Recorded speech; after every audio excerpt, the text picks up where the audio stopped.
Welcome everyone. It's a big, beautiful day. Or at least that's the hope. The big, beautiful bill from Trump is supposedly either passing today or not. Now, what we've seen so far, before the stream, we were watching the Senate proceedings preceding the bill, and it looks like the Dems are doing everything they can to delay it passing, but they're talking as if it is going to. So let's hope they do. It is. And I say let's hope because we can debate whether the bill is good enough or not, whether it's actually worthwhile. I would on balance, given what I've read, and I have not read the full text, who the fuck has, but given the summary I've read, it's mostly good stuff. I don't know how tenable it is, and it's a big price tag. It's one of those things where you kind of have to spend money to fix things so that your economy is healthy enough that you can earn money again later. It's a risk. I'm sure we've heard that from politicians before. Trump has earned, I think, the chance to try and prove himself on that. We'll see. Borders at Glastonbury. They did that every year. I was taken to Glastonbury a few times as a kid. There was border walls there too. It was difficult to get in. They're hypocrites on that. Absolutely. So, we have lots of other things today as well, but I'm hoping that someone in chat, at least one person, will keep an eye on the Senate proceedings as they are ongoing. I should get that. I should get that back open actually, and then we can find out when the bill is actually being voted on. Let me see if I can find that. Okay, there it is. Copy link. There. Okay. I now have that open in the background. And so this is the Senate proceeding. I'll keep an eye, we'll have an eye kept on this in the background, but it's been very boring. Very boring. It's the Democrats, I don't exactly want to say lying, because I haven't read the whole bill. I have read a summary and I've read some commentary, but I haven't read the whole bill. I don't know if they have either. But it's been the Democrats expressing, shall we say, with great strength and conviction that they believe that the entire Republican approach here is illegitimate, fraudulent, and dangerous. They've been using quite strong words. They've been calling it fraudulent. They've been calling it magic, kinds of things. But I think they're probably wrong. I would have to go out on a limb and guess. They've suddenly learned how money works, right? How government debt and government spending being too high. They've suddenly learned how that works, only for opposing Trump. Quattro says, what are your thoughts on this procedure? I would like some more community feedback, which I reckon would help. He says, though I do have an idea, I'd like to hear what you guys think about. Before I replace any more of the emotes here with more fitting ones, I am thinking of putting it up to a vote in reception each time with various options. Dude, absolutely. Like, that's a lot of effort. I've said that I trust you to use your good judgment and make sure that the changes you make are good ones. But if you want to put it up to a vote in reception, absolutely. Yeah. But yes, for those who don't know, I have given Quattro, and I'm open to giving others, permission to help manage the emoji in the server. As you know, I've always been very hands-off with the emoji and the soundboard stuff and all that stuff in the server, just giving it to Watchmen, but that's not a definite policy, and so I'm open to letting other people mess with it as well. Quattro specifically asked about it, and he had actually a good suggestion, so I thought, yeah, I should open that to more people, so I have.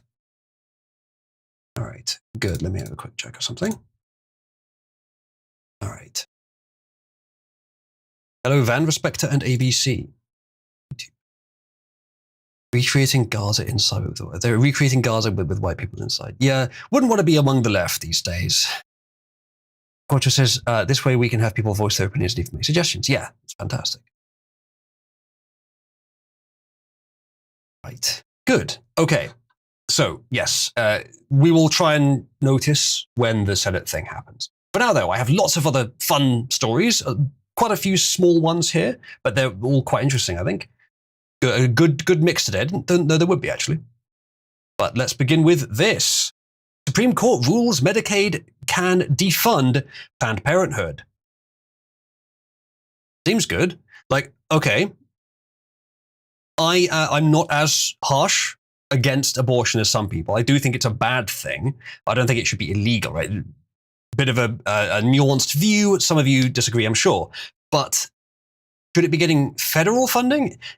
Is it actually healthcare? No. It is the same thing as a condom.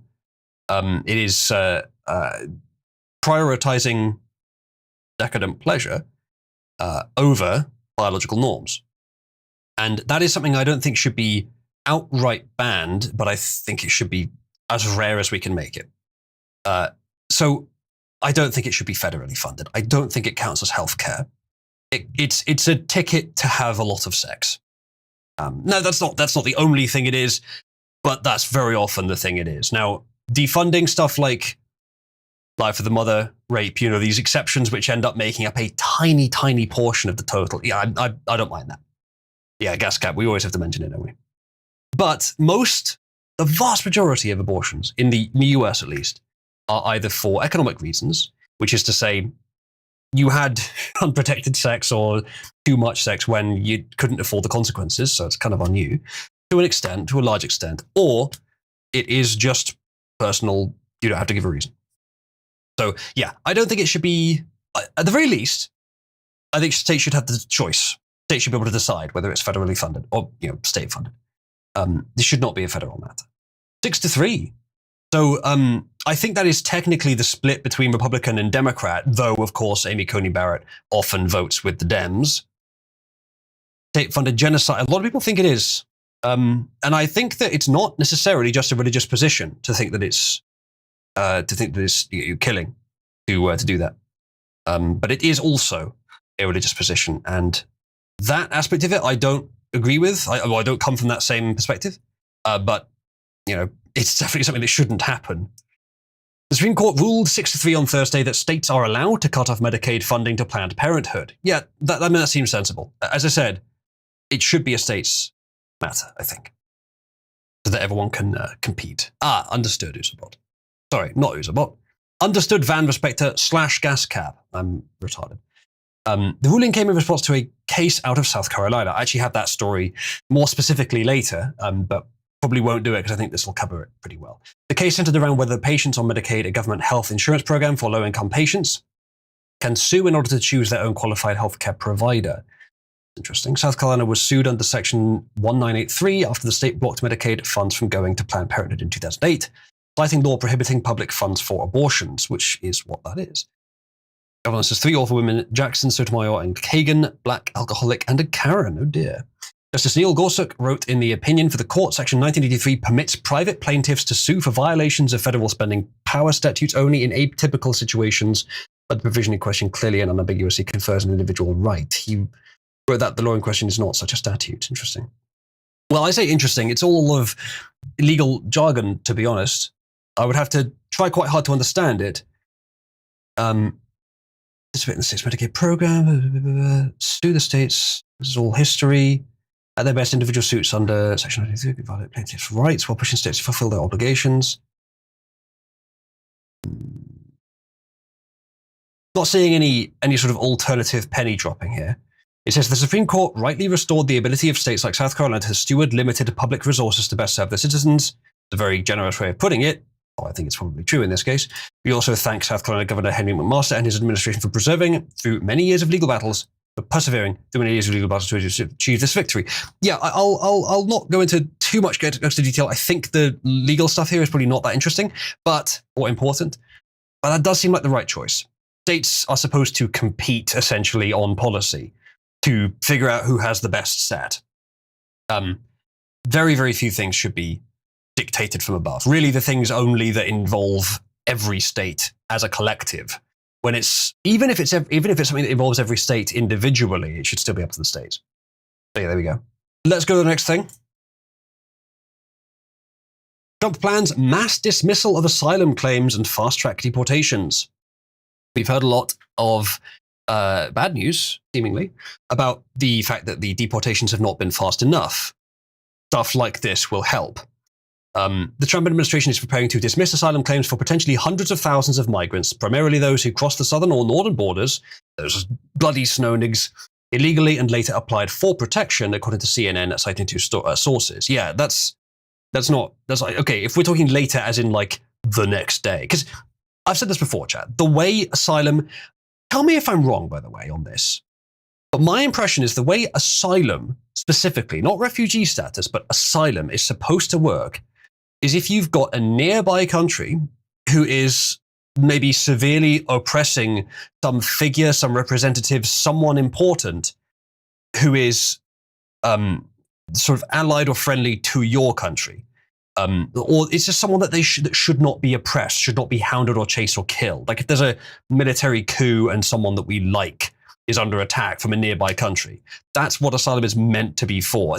No one, journalists, exactly. It doesn't just have to be delegates or high or politicians or fucking royalty. Yeah, journalists too, people that are being pursued by unjust government action. That's what I thought it was meant to be for. Not this. And it seems like a loophole, unfortunately. There's got to be a way. There's got to be a way to say that by default, no, you're not allowed in. But we will check everyone, maybe, to make sure that they don't have a genuinely good reason. Because, the difficulty is, and I know it's not worth it. At the moment, it's not worth it.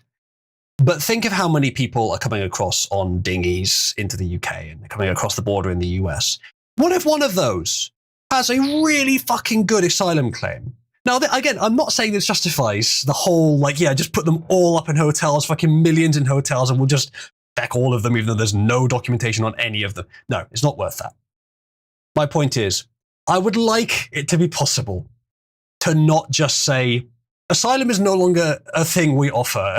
We're just turning that off for the few people who actually need it. Perhaps it should have to be pre-approved.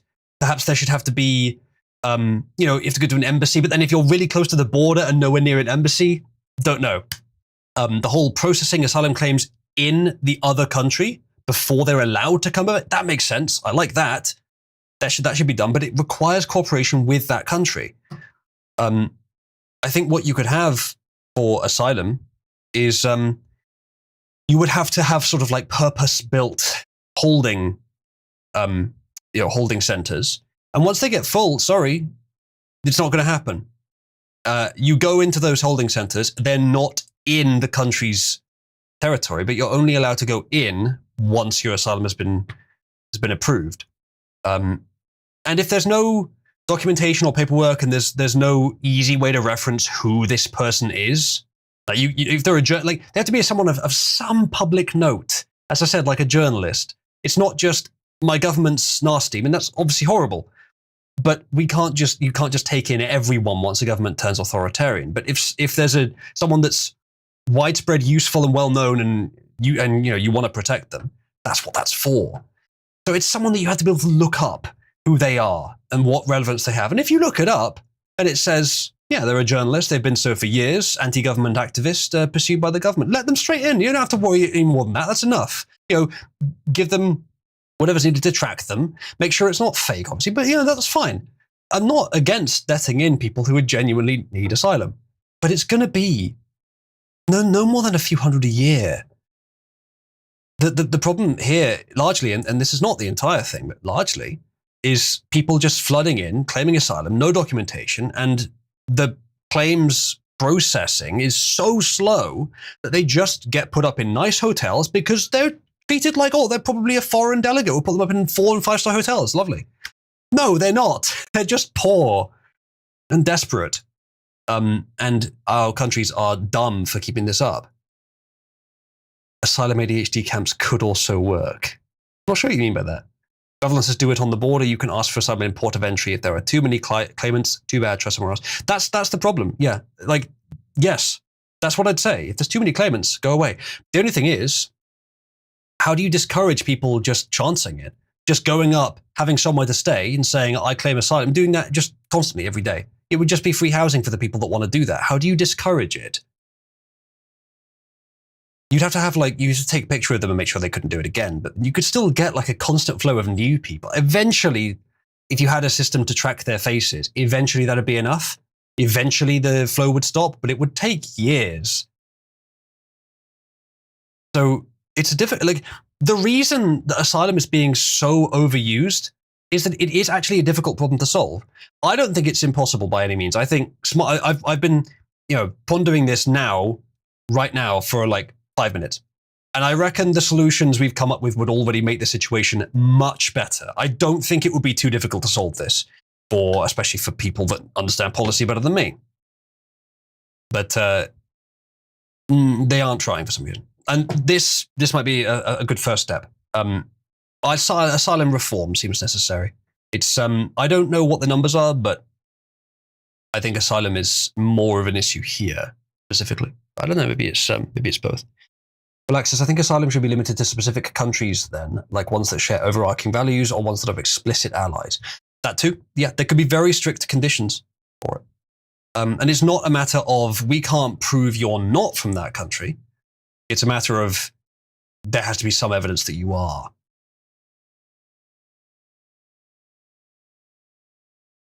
And to be fair, the whole problem with Mexico is that their government are criminals. So if the condition is, are you being unfairly pursued by your government of criminals? The answer for almost everyone in Mexico is yes. I suppose, what does that, well, governments are criminals, sort of, but what does that hinge on? Right? Is it the number of people that are being pursued? Is it that if they're only pursuing a few dozen people, they get asylum, but if they're pursuing millions, no asylum? And how do you assess that? It is difficult. And I think, honestly, right now,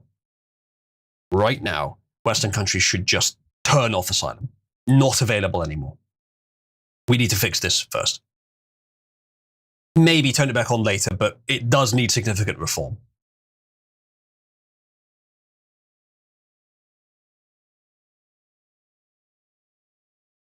So yeah. I'll read a bit more, though, for the details. Primarily those who cross the southern border. Once dismissed, these migrants would become immediately deportable under fast-track removal procedures, bypassing immigration court. Good. I think even if he does this, and even if there's 3 or 4 people among the millions or hundreds of thousands who have valid asylum reasons, it's worth it. Like, no country can... This is why, when you're on an airplane, and they say, please attach your oxygen mask before attaching the oxygen mask of your children or dependents. It's a very good advice. You can't help someone else if you're dead. Exactly. So yeah, that's why asylum probably should just be turned off. As much as some individuals would suffer greatly as a result, the nation itself would be healthier and more able to help them later or help others later. Reference is easy to determine. If there are too many claimants at the border, no asylum, fix your shit. I suppose so. There could be, again, like there could be a lot of people coming over the border that say, like, we want asylum, our government just got military couped, and we think they're going to pursue us. And then one of them could be the former ally of the country he's trying to get into, who's just trying to, like, shortly someone might recognize him, but like an important delegate, like a prince or princess from the country who was allied with, say, the US in this case, and they're trying to escape a government that would actually specifically pursue them. And for whatever reason, they weren't able to communicate in advance that they were arriving at the border. There should be some provision. Even if we turn off asylum, maybe not. But even if we do turn off asylum, you could still have the bare minimum of just, if you go up to the border and you claim, I am a king or queen or important delegate of this country and I'm allied to the US, then you get no hospitality, you get no nothing. Yeah, at best, if someone shoots at you, the American Border Patrol will shoot back at them. But you just wait there while they look it up online, and if they find that you are, then you get processed, not get let in. But you could still do this. You could still do this for the really critical cases. It says, unless it's Mexico that got couped, we shouldn't be the first stop. That's true. Or Canada. But yeah, you are of course correct that it should almost always be the first country that they get to. Of course, it's possible that they get to the first country and that country is just as hostile to them, but the next country won't be. So it's, again, this is a case where we're talking about putting the survival of an entire nation up against the survival of a few individuals who got a rotten deal. And it's not worth it. At the moment, it's not worth it. What I'm saying is that if you want to help the people that should be helped, it's difficult to get it perfect. And what I'm saying, I think, is if you took very minimal high standards for who you helped, then even with our current state of things, even with just turning it off completely, you could still let people through on special exceptions. You needed to.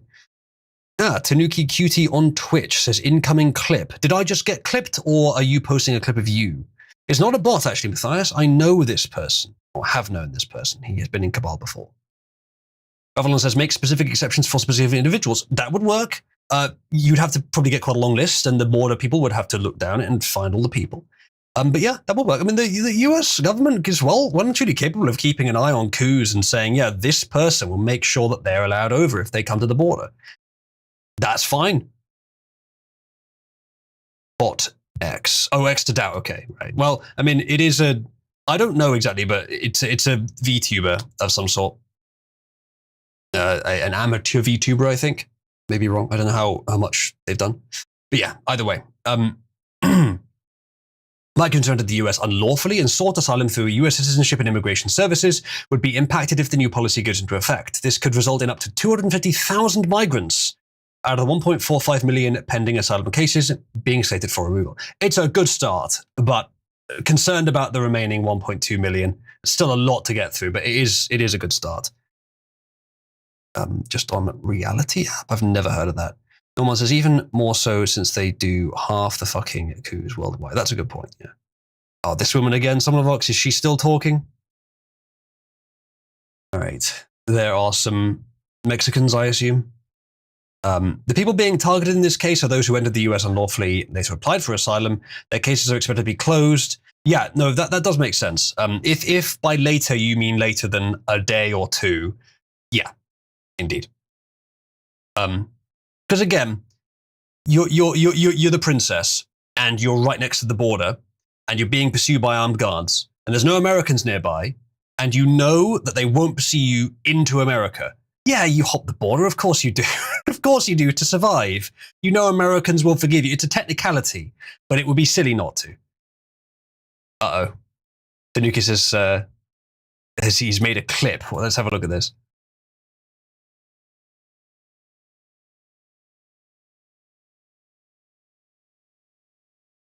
How do you discourage people just chancing it? Just going up, having somewhere to stay and saying, I claim asylum, doing that just constantly every day. It would just be free housing for the people that want to do that. How do you discourage it?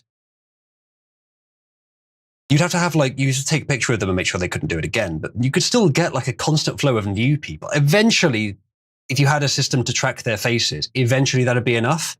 Eventually the flow would stop, but it would take years. I see what you mean. It would take years. Yeah, not quite what I meant. But I appreciate the clip. I wonder if I could actually set up some sort of, maybe automated, but some sort of system to automatically send them to a YouTube channel. Twitch might have that integrated, actually. I should look that up later. Let me actually put a note for that, because that's I should look into. I'll talk to you guys later about the sort of revamped concept for the economy system. It's way simpler, and I'm getting it done much faster now. But with that, I could reward people for making clips on Twitch, assuming that they get approved, obviously. Okay, so Twitch clips auto publishing to YouTube.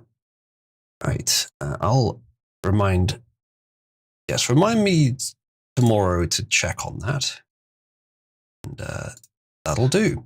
Right, good. Thank you for spurring that thought. Tanuki. I think, yeah, later today, chat, we'll have a brief intermission and I'll explain to you the concept of the economy system. I've been working on it today and I've already made a lot of progress, given that it's way simpler than the old version. And it sidesteps all the potential legal issues. As it happens, those two things combined conveniently. Tanuki says that they are Kekistani AF. Not sure that's a particularly relevant meme. Right. According to a memo obtained by CNN, USCIS, which falls under the control of Homeland Secretary Kristi Noem, will place these migrants in fast-track deportation proceedings as well as take additional actions to enforce civil and criminal violations of the immigration laws. Matthew Tregesser told the outlet that no agency changes have been announced at this time, adding that its top priority remains the screening and vetting of all aliens seeking to come, live, or work in the US. Speaking of aliens, Dan to Dan is a pretty good anime. And they've got new episodes coming out in a few days. Sorry, Jack, I've got a bit of an indigestion. Let's see if this helps.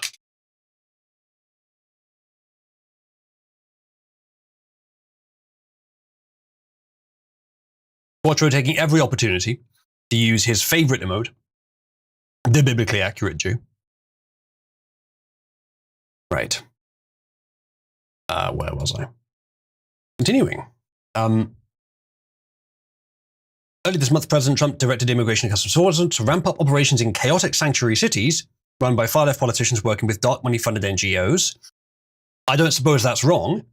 To shield criminal illegal aliens from deportations. In one extreme case, a Los Angeles official reportedly called for Mexican gangs to mobilize against ICE agents. I didn't even hear about that. That's pretty serious. Meanwhile, the Dem Party's nominee for New York City Mayor, Zohran Mamdani, is campaigning on a platform of free stuff paid for by the government, taxpayers, even promoting his campaign in at least one foreign language. Yeah, I think you might have just got someone worse than Sadiq. No, I'm not sure. Understand where we are. It says, that's just their sort of their opinion at the end, which I have given mine. Get your fucking members in order. LA official calls for Mexican gangs to mobilize against ICE agents. This is pretty fucking serious. Like, chat, I think this might count as treason. They're not foreign state, although they kind of are actually, but it's still, and it's an official. It would be high treason if it is treason. Sedition, sure, is a slightly less extreme version, but it's not technically aiding a state you're at war with, but it's aiding a large terrorist organization who basically runs a state. So it's bloody close. It's bloody close. A top far-left city official in southeast Los Angeles County is now under federal investigation after allegedly posting a video on social media calling on Mexican gangs to mobilize against ICE agents. They say if this isn't textbook insurrectionist behavior, it's hard to imagine what is. Cudahy Vice Mayor Cynthia Gonzalez, very few surprises, is under investigation for urging 18th Street and Florencia 13 gang members to defend their territory against ICE, reportedly telling gang leaders to get your fucking members in order. Interesting. I wonder if that's what she meant. Oh, yep, there she is. Okay. Matthias has posted definition: treason versus sedition.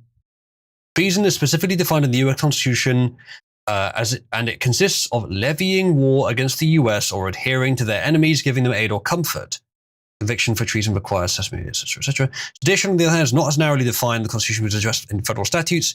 Generally involves conspiring to overthrow, put down, or destroy the government by force or to oppose the authority. Honestly, Matthias, this is kind of what I thought it was. I think it could still count as treason if the terrorists in this case are counted as a, essentially a foreign state. Now, this specific gang, if we assume it's separate from the ones that run Mexico, then yeah, it's sedition. But if we assume that they are connected enough, then I think it's very close to treason. Either way, it would be high treason or high sedition because she's an official. Although, what is she? A vice mayor. Not that high, but still elected official. Okay, so I want to see the social media post in question. Oh, here it is. Are you ready, chat? Are you ready to fucking cringe at this? Not for nothing, but I want to know where all the cholos are at in Los Angeles. 18th Street, Florencia. Where's the leadership at? Because you guys are all about territory, and this is 18th Street, and this is Florencia. You guys tag everything up, claiming hood. And now that your hood's being invaded by the biggest gang there is, there ain't a peep out of you. It's everyone else who's not about the gang life that's out there protesting and speaking up. We're out there like fighting our turf, protecting our people. Jesus Christ, this is some of the most retarded shit I've ever heard an official say. For her own safety, that is. Now, initially I was thinking, okay, maybe we can get around this by saying that she was like taunting them. Like, oh, right, yeah, now the American government are here, or now suddenly you're not so interested in territory. But it doesn't sound like that's what she's doing. It sounds like she's saying, come on, come on, you enforce our Cholo territory whenever it's against average people. Yeah, you probably have to do that. So do it now as well, when it's against all the people. Yeah, it honestly, this does kind of sound like it's sedition. And like, where you at? Bien calladitos, todos los chulitos. I'm like, dude, they're running amok all up on your streets. The person in the subtitles does not know the word amok. Your streets and in your city. And Pete, when the big gang guns come in, nothing but like quiet, and we're out here, the regular ones that have never been jumped in, out here calling things out trying to organize people, trying to do the thing. So don't be trying to claim no block, no nothing if you're not showing up right now. Notably, like, this kind of language makes sense if they have already declared themselves seceding or declared themselves as part of an insurrection. This language does not make sense if she is, like, just casually at a restaurant having some food with a few friends. You can hear them behind the phone occasionally. And she's just like, yeah, we should be, like, killing the government because we're, like, Mexican and that's more important than law and order. This is just a casual social media post for her, and she's a vice mayor. It's fucking crazy. Continuously, I am surprised by how insane politics can be. But Thais says, after a quick search, Cholos are street gangs like the Hood and Crips and not cartels, though I'm not sure this. So yeah, I'm sure there's some connection. That's what I'm saying. I bet there's some sort of connection. It may be that it's one big network and they all help each other. Wouldn't be surprised. But I'm sure that there are plenty of rivalries too. Matthias says, unlike democratic women, Cholos aren't delusional enough to think they can resist the US government. Indeed. Cholos is Spanish for pimp. Okay, that makes sense. Don't gangs like those kill fuckers for talking like that? What, her? Maybe. This, like, what she's saying here is so fucking stupid. Anyone who feels like it, I don't know what the procedure is exactly, but if you can initiate sedition procedures here, I think it's an easy case. I mean, the video exists. It's available. Trying to like help out and organize. I don't want to hear a peep out of you once they're gone, trying to claim that this is my block. This was not your block. You weren't even here helping out. So whoever's helping out, like it's a community project to resist the law, enforcing existing laws that every single nation has, except the ones that have inexplicably abandoned them. And Matthias says, it's not like this will be the first official to be arrested. Quite. And probably, contingent on actions, should not be the last either. The leadership over there, just fucking get your members in order. Yeah, no, that was her calling for criminal gangs to fight the US government on her behalf. That is probably quite a few crimes. And as I said, you might be able to argue treason, but sedition for sure. Yeah, that's pretty fucking insane. I didn't think I'd hear someone saying that. But chat, what would we say her IQ is? Like, how the hell did she get to this position? Vice mayor. Is that an elected position? I'm guessing it probably isn't. Sub 80 says Brit to it. Sub 90 at least. It might be lower than that. Maybe sub 80. It's pretty bad. Lips, says Pug. They are extremely red. Is that something that Mediterraneanoids do? Someone else in particular comes up to mind as someone that used to do that. Tyre says, liberal Hispanic women competing with liberal white women on who's more insufferable. It's a tough one. It is a tough one. Can just any US citizen report instances of sedition? I actually don't know. I know that I've heard of some cases where a citizen initiates it, but it does concern the actual law. It's not just a civil case, but I'm not sure about that. It might have to be the state that initiates it. And it could be federal or state, I expect. In this case, I don't expect federal would be the wrong choice. Pug says, so I guess she gives good head. Let's see who the, hold on, what is she the vice mayor of? Okay, Kudahi, whatever that means, mayor. Yeah, I know that's the vice mayor, but who's the actual mayor? Oh, it's her. Okay, so the theory of sucking her way to the top is a little bit harder to argue when this is who she'd have had to be sucking. The even fatter woman. But also has a Spanish name. What language did he speak in Spain? Mexican. Oh, really? So yeah, what a repulsive person. May she, because this is incitement to violence against the correct execution of law and order, not just incitement of resistance to violence, incitement of existing criminal gangs. So I have no compunction saying that despite what she's done here being simply speech, especially because she's a official, right, that might be the hinge on which I say this does actually count as a crime. Yeah, pursue her for that. If this was not an official doing it, it would probably be below notice, but I think you could still argue that it's a direct incitement to violence.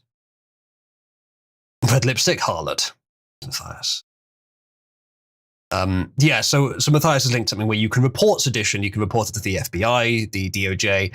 Honestly, if any of you feel public-spirited enough, I'm sure others have done it, but you can make the quantity higher. Just contact all 4 of those groups.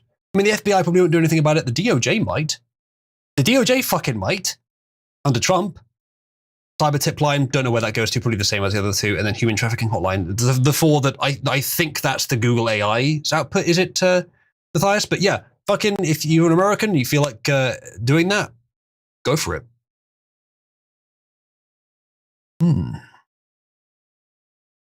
So I think I'm going to do a few more stories, and then I kind of want to have more than one guest. So I might be a bit more guesty than usual today, bring some people on that we haven't had in a while, or perhaps haven't had it up. Yeah, we'll see what happens there. Guests, you say, says Quadra. Well, possibly. Report to ATF they might shoot her dog. All right, next up. Okay, this was a different story when I clicked on it before. So I'm going to have to pause this because I'm now not even sure if this is worth covering. Oh, there's quite a lot of detail here. I'll read for a bit because this was a different story. They've changed it because something happened. So I'll read it, but I'm learning with you. Okay. US reportedly mulls easing Iran sanctions and assisting non-enrichment nuclear program. Okay, non-enrichment, I could see that. Iran has the tech level to make nuclear power plants, and more nuclear power plants in the world is probably not a bad thing as long as they run well. I would say, on balance, maybe a bad idea to trust Iran with that in particular, but it might satiate them to have that. I don't know. Maybe not. Maybe it's stupid. If they want to do that, maybe it's worth it for the US to say, all right, we'll give you this, and that's it. But they'll keep pushing. I don't know. That's a good idea. Easing Iran sanctions, it would probably be against what Israel wants. That's the first step in understanding whether it was a good idea or not. Okay, so update. In an entirely bizarre and unexpected pivot, and following yesterday's Trump statements suggesting that a new Iran nuclear deal might not even be necessary, given the narrative that its enriched uranium and nuclear capability has been fully destroyed, the White House is already in discussions for a deal both to ease Iran sanctions and potentially help the Islamic Republic build a civilian energy-producing nuclear program, but importantly, without domestic enrichment. Really not sure about this one. What I can say in its defense, though this is not complete, this is just a point, is that it's probably more peaceful. Iran is probably quite upset right now. Maybe the idea is that Trump wants to prevent the country from melting down into civil war. Maybe it's not worth bothering to prevent that, actually. I think whatever comes instead of the current leadership, fair chance it's better, but hell, fuck it, it might be more radical Islam. Maybe that's the concern. So peace is superior. Trump has always gone for peace when it's an option, and he's actually very good at getting it. That's a point I can put in favor of this, but It's not enough to convince me yet. I'm dubious on this. Let's keep reading, though. The Trump admin has discussed possibly helping Iran access as much as $30 billion to build a civilian energy-producing nuclear program. That had better be an investment you intend to get return on, money that they owe you. And why would you expect them to pay you back anyway? It seems like a pretty bad idea, unless it's a private investment, in which case it's not as bad, but it's still money that's probably coming out of the US going to Iran. Iran, an ally of Russia, probably an ally of China, and they're going to have nuclear. Like Chernobyl. Do we trust Iranians to run a nuclear power station more than we trust Slavs? Maybe, I don't know. Probably not. We with modern tech, probably yes. But especially if it's built cut price, nuclear power plants built today could still melt down. They're much safer than they used to be, but they could still. The question for the ages. You know what? Let's make it a question for the ages. Who is less trustworthy to boil water with funny rocks? Persians, Slavs. There. Who is less trustworthy to boil water with funny rocks? Is it Persians or is it Slavs? Go ahead and vote, chat. This is, remember, less trustworthy, not more. So who would you rather keep nuclear power away from? It's close. It is neck and neck right now, this vote. Oh, sudden switch over. Persians are currently below. Who just set the fucking channel status to Uwu Iran Chan? Do you want to refine uranium with me? Slavs already have a record. That's a good point, Core. That's a good point. But only because they got to that tech level first compared to the Iranians, which suggests that by now they can be trusted with it more, or at least potentially. That's up to you guys to determine on your poll. I think there's factors in both directions here. The majority, though, are voting that Persians are less trustworthy than Slavs to boil water with funny rocks. They aren't a death cult, some books. Yeah, Slavs aren't usually. Yeah, that's a good point. That's a good point. Persians weren't stupid enough to go communist. Yeah, I think a second poll for what's worse, communism or Islam. They're both about as bad as each other for completely different reasons, and many of the same reasons. So Arabs going radical Islam is about as bad as Slavs going radical communist, to be honest.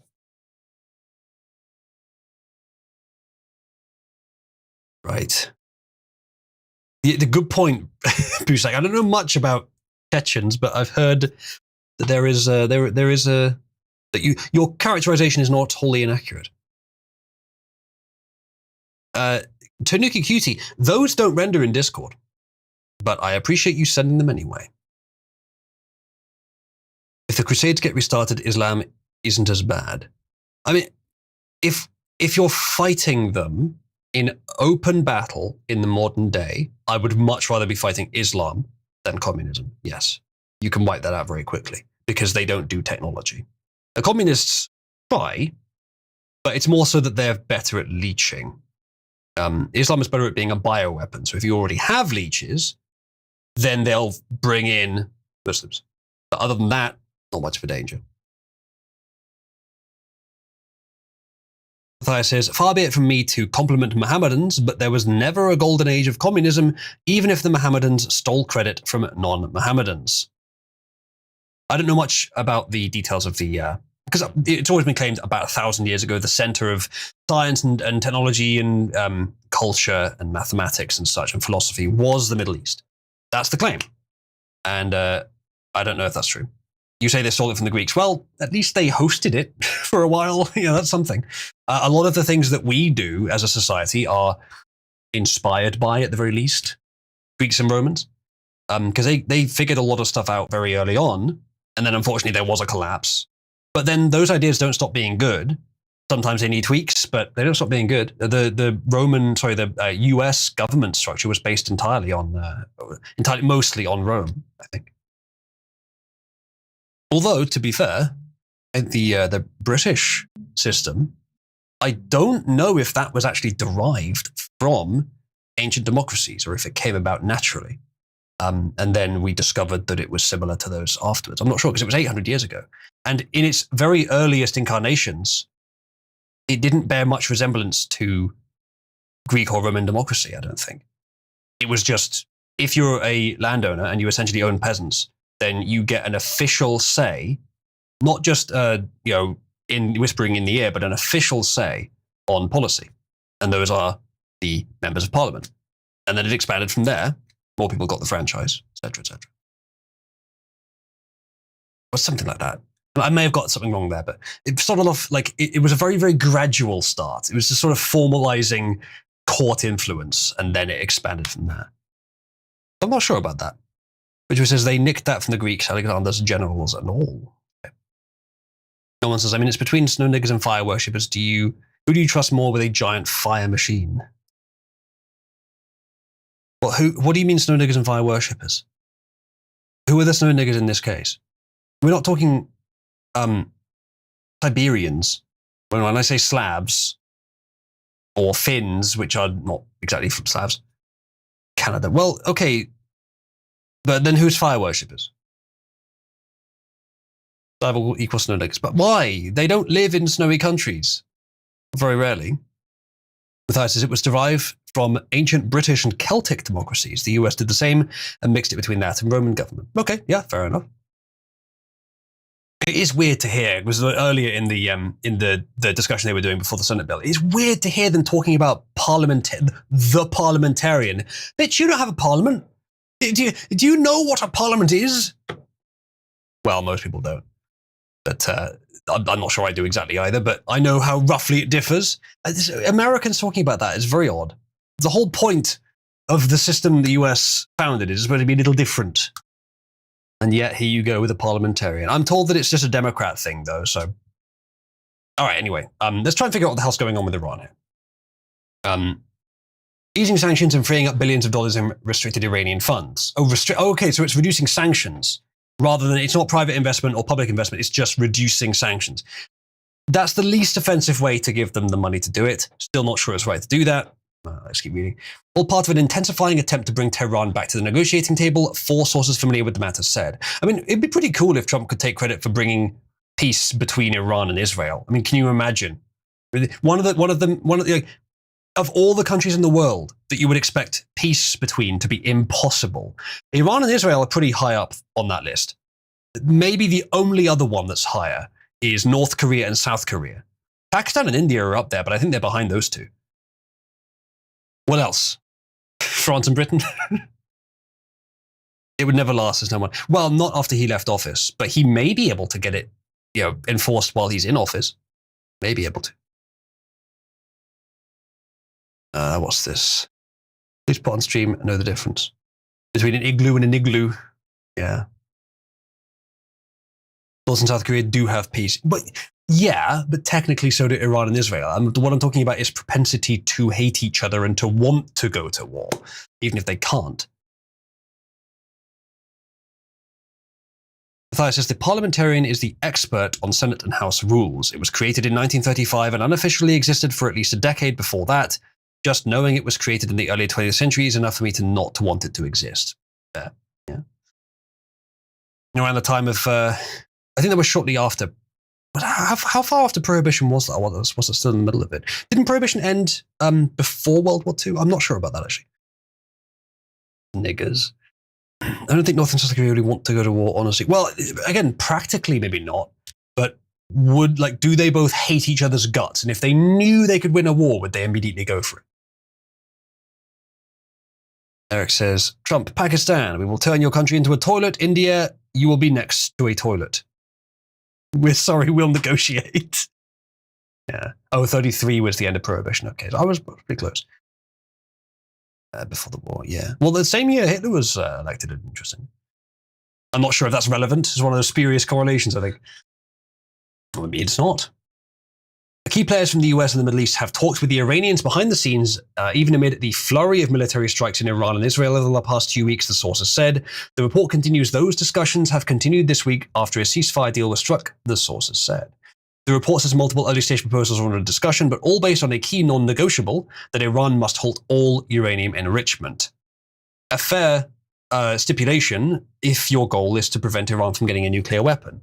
It's not the only way to get it, but it's the way they find easiest to get it. Again, I'm not sure. I don't know if it's worth it. I think the idea of for years, Obama, I remember him doing this a lot of times, but I think previous presidents as well, would just send massive pallets of cash to Iran to get them to stop doing this. And I hope that just doesn't become the norm across the board. Because, Iran's hit tech tree level, okay, to do nuclear weapons. Maybe they fucking haven't. Maybe they just, they've left everything else behind. They're just getting a bit of help and advice from their allies in the region to advance that specific thing to that tech tree, right? Either way, they're there, they can do it. If uninhibited, it seems they could make a nuclear weapon. How long until that becomes normal, that all countries, including a bunch of third world ones, get to that tech level? And what are we going to do there? Are we going to pay them all? And if we let them all have nukes, the chances of someone using them fucking skyrocket. Yeah. At some point it's going to have to be, well, no, we're not going to pay you not to have them. We're going to nuke you if you make them. That's a horrible extent to have to go to, but I can't imagine anything less than that would work. And once it becomes, okay, Mr. Bloodfeast, well, I'm sorry, but give me a fucking better suggestion, Nomon. That should have been how it was done from 1945, perhaps.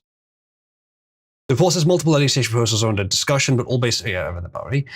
However, this is one red line that Tehran has been insistent it won't give into as a matter of national sovereignty. Honestly, kind of understandable. That they want to have nukes to defend themselves. The question is, would they actually use them? And it's not really worth the risk. It's Tehran, it's understandable. It's Ayatollah, it's understandable that you want this for public sovereignty, for national sovereignty. It is actually a fair argument.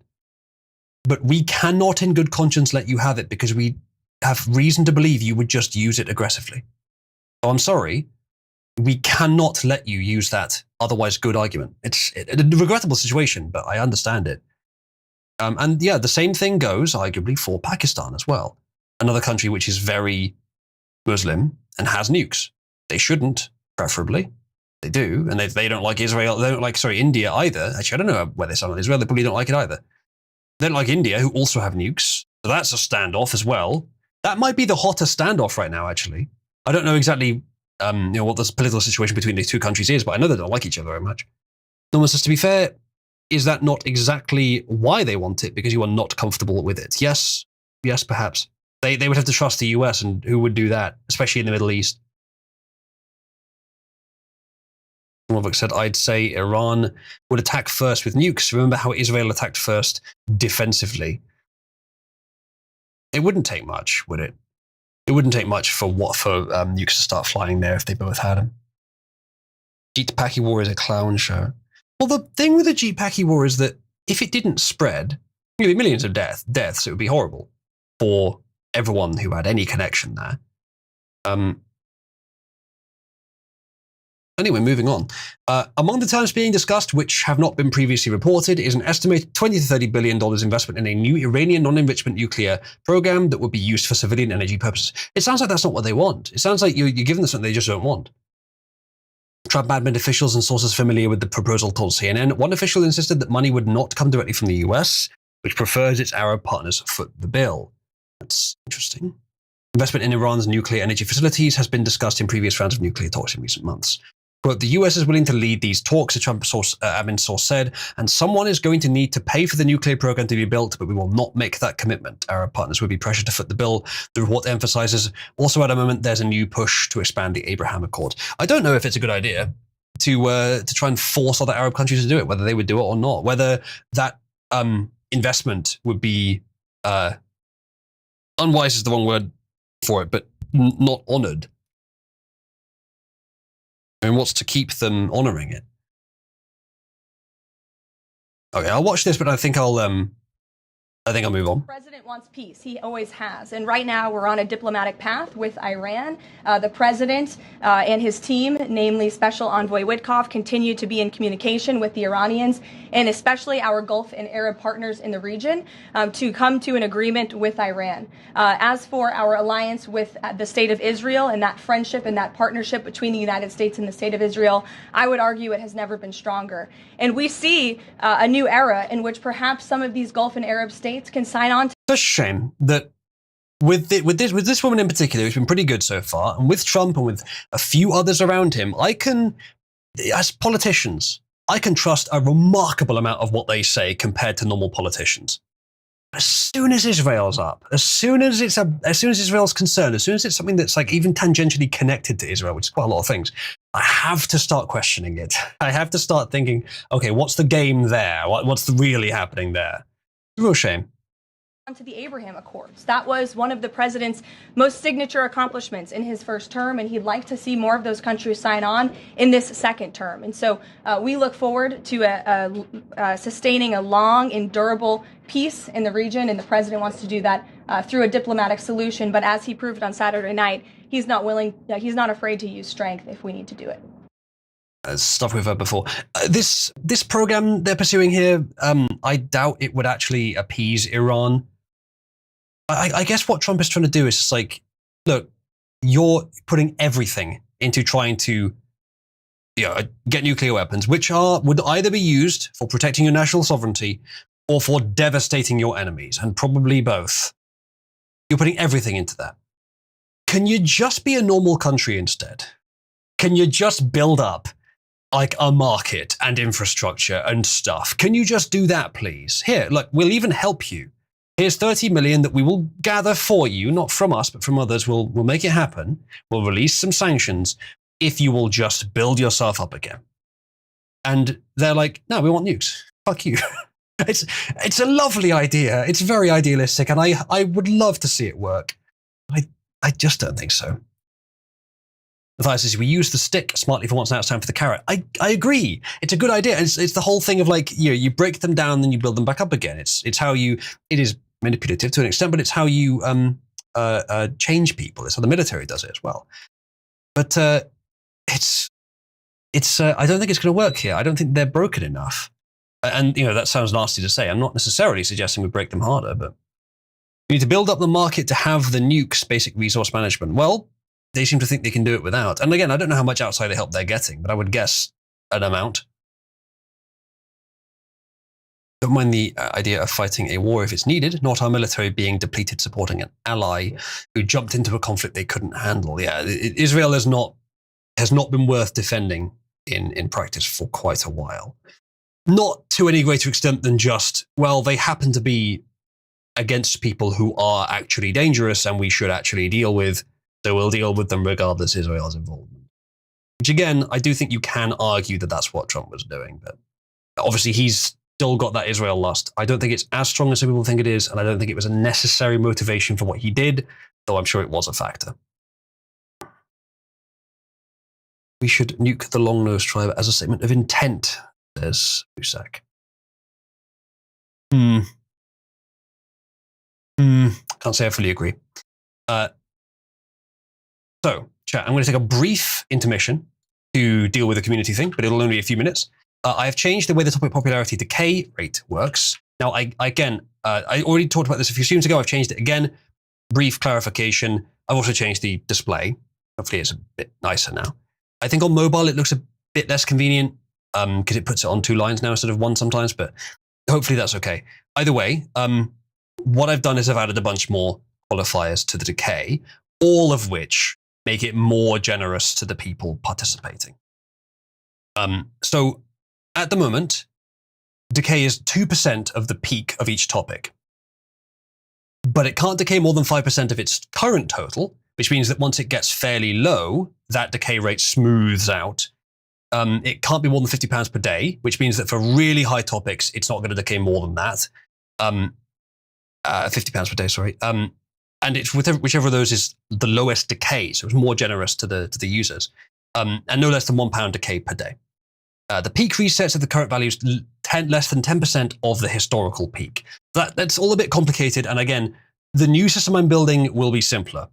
But this way of doing it achieves the goals I talked about in terms of making it a little bit less single person dominant. So encouraging other people to participate while still making it fair to the people that contribute a lot. So I think that's what it is now. So the decay doesn't get held when someone contributes. It still keeps going down, but the rate it goes down at is, I think, quite generous. So it might take a while to get to the point where these options are near each other. But I mean, like 8-bit Kitty and Chocosi is still a long way away. But once they do, I think it'll be well worth it. Then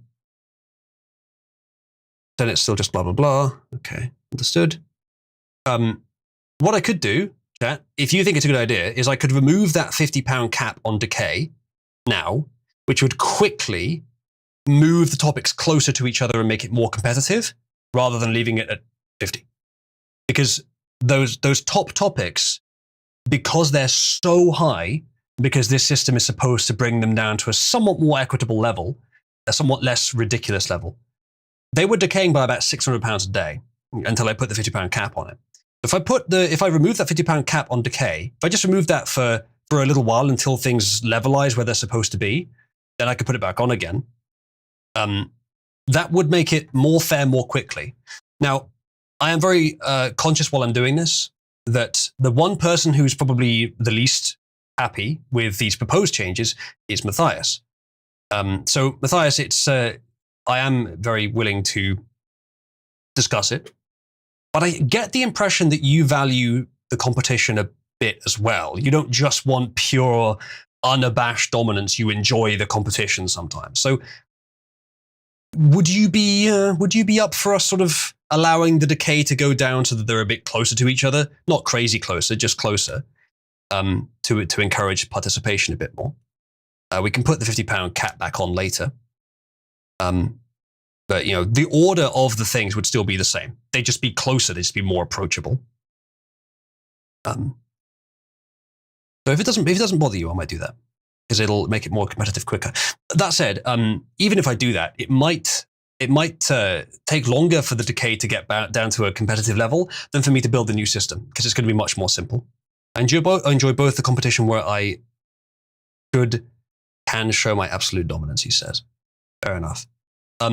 Okay, I'll remove the £50 cap on decay per day. So you'll see very high decay numbers, but bear in mind that will go down as the thing itself goes down. I think I may also tweak other things so that maybe the peak readjusts once it hits like half of its original. So every time it gets to half its peak, the rate changes and like that. So it's a bit smoother. So yeah, I'll adjust some things, but that should bring them to a equitable level quite quickly. So yeah,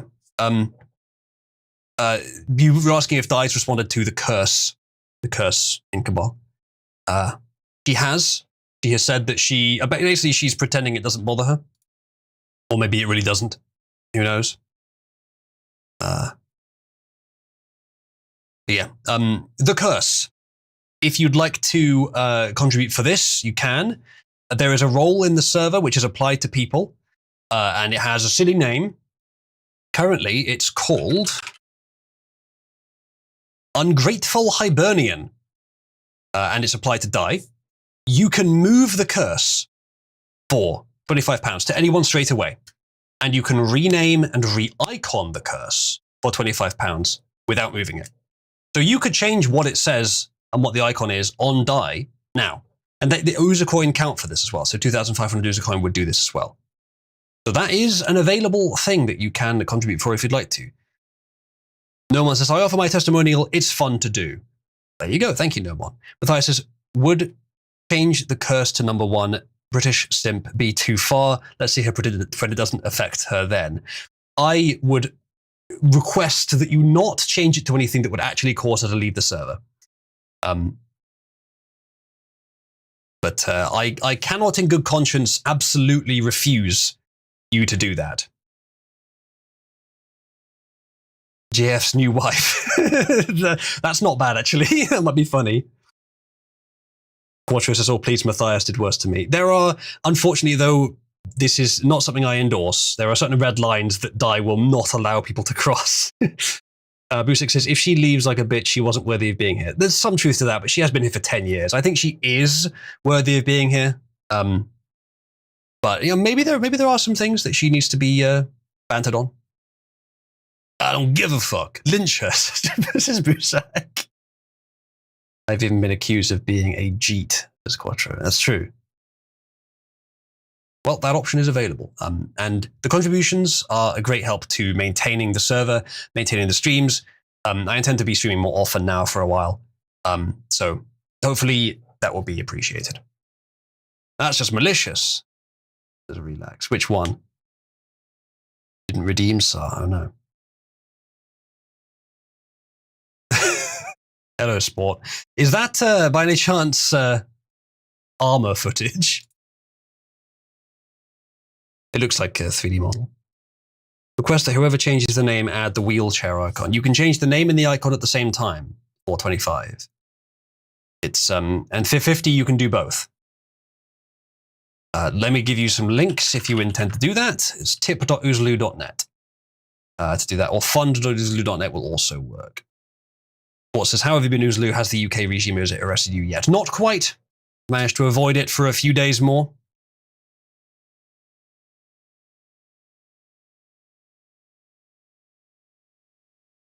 Right. Okay. But why have you admitted this? Why have you sent this? Quarter says, that reminds me, I think we should have this as an emote. Probably, I'm not sure which one it should take the place of. Yeah, sure. It is a pretty appropriate Jeet one. I don't know if we have any other Jeet ones. I did, when I was scrolling through the emoji list earlier, I did see quite a few that don't ever get used. Sport is not deleting his message as if in shame. We have none. Oh, are there no Indian ones? Well, yeah, let's do one then, absolutely. Yeah, I also got a screenshot with ours. I was going to wait for him to delete it, and then I was going to post a screenshot, but he didn't delete it for some reason. Right, so let me do what I said I'd do earlier and bring a few guests on. We're just over an hour into the stream, and there's still quite a lot to get through. I have 43 news tabs open, and I've got through, 3, but I added 2 while covering those. So we'll try and get through a bit faster. I was thinking I might bring on a few more people today. Now, because we have at least one story about Florida, and I know that's an area of interest for 8-Bit, I was going to invite 8-Bit. You can come on later during the Florida story if you like, or you can come on for the rest of it as well. I was going to invite Quattro. Quattro is a pretty reliable guest.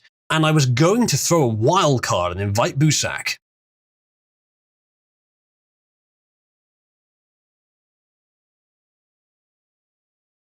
How many of you will be utterly disappointed by this decision?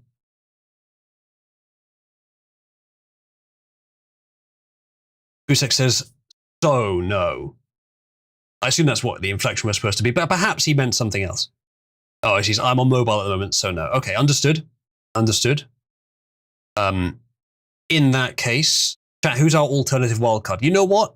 You know what I heard Nomon say earlier? I heard him say he was going to go get alcohol. Maybe he should be our wildcard. I can't, he says. What, can't get alcohol? It's closed.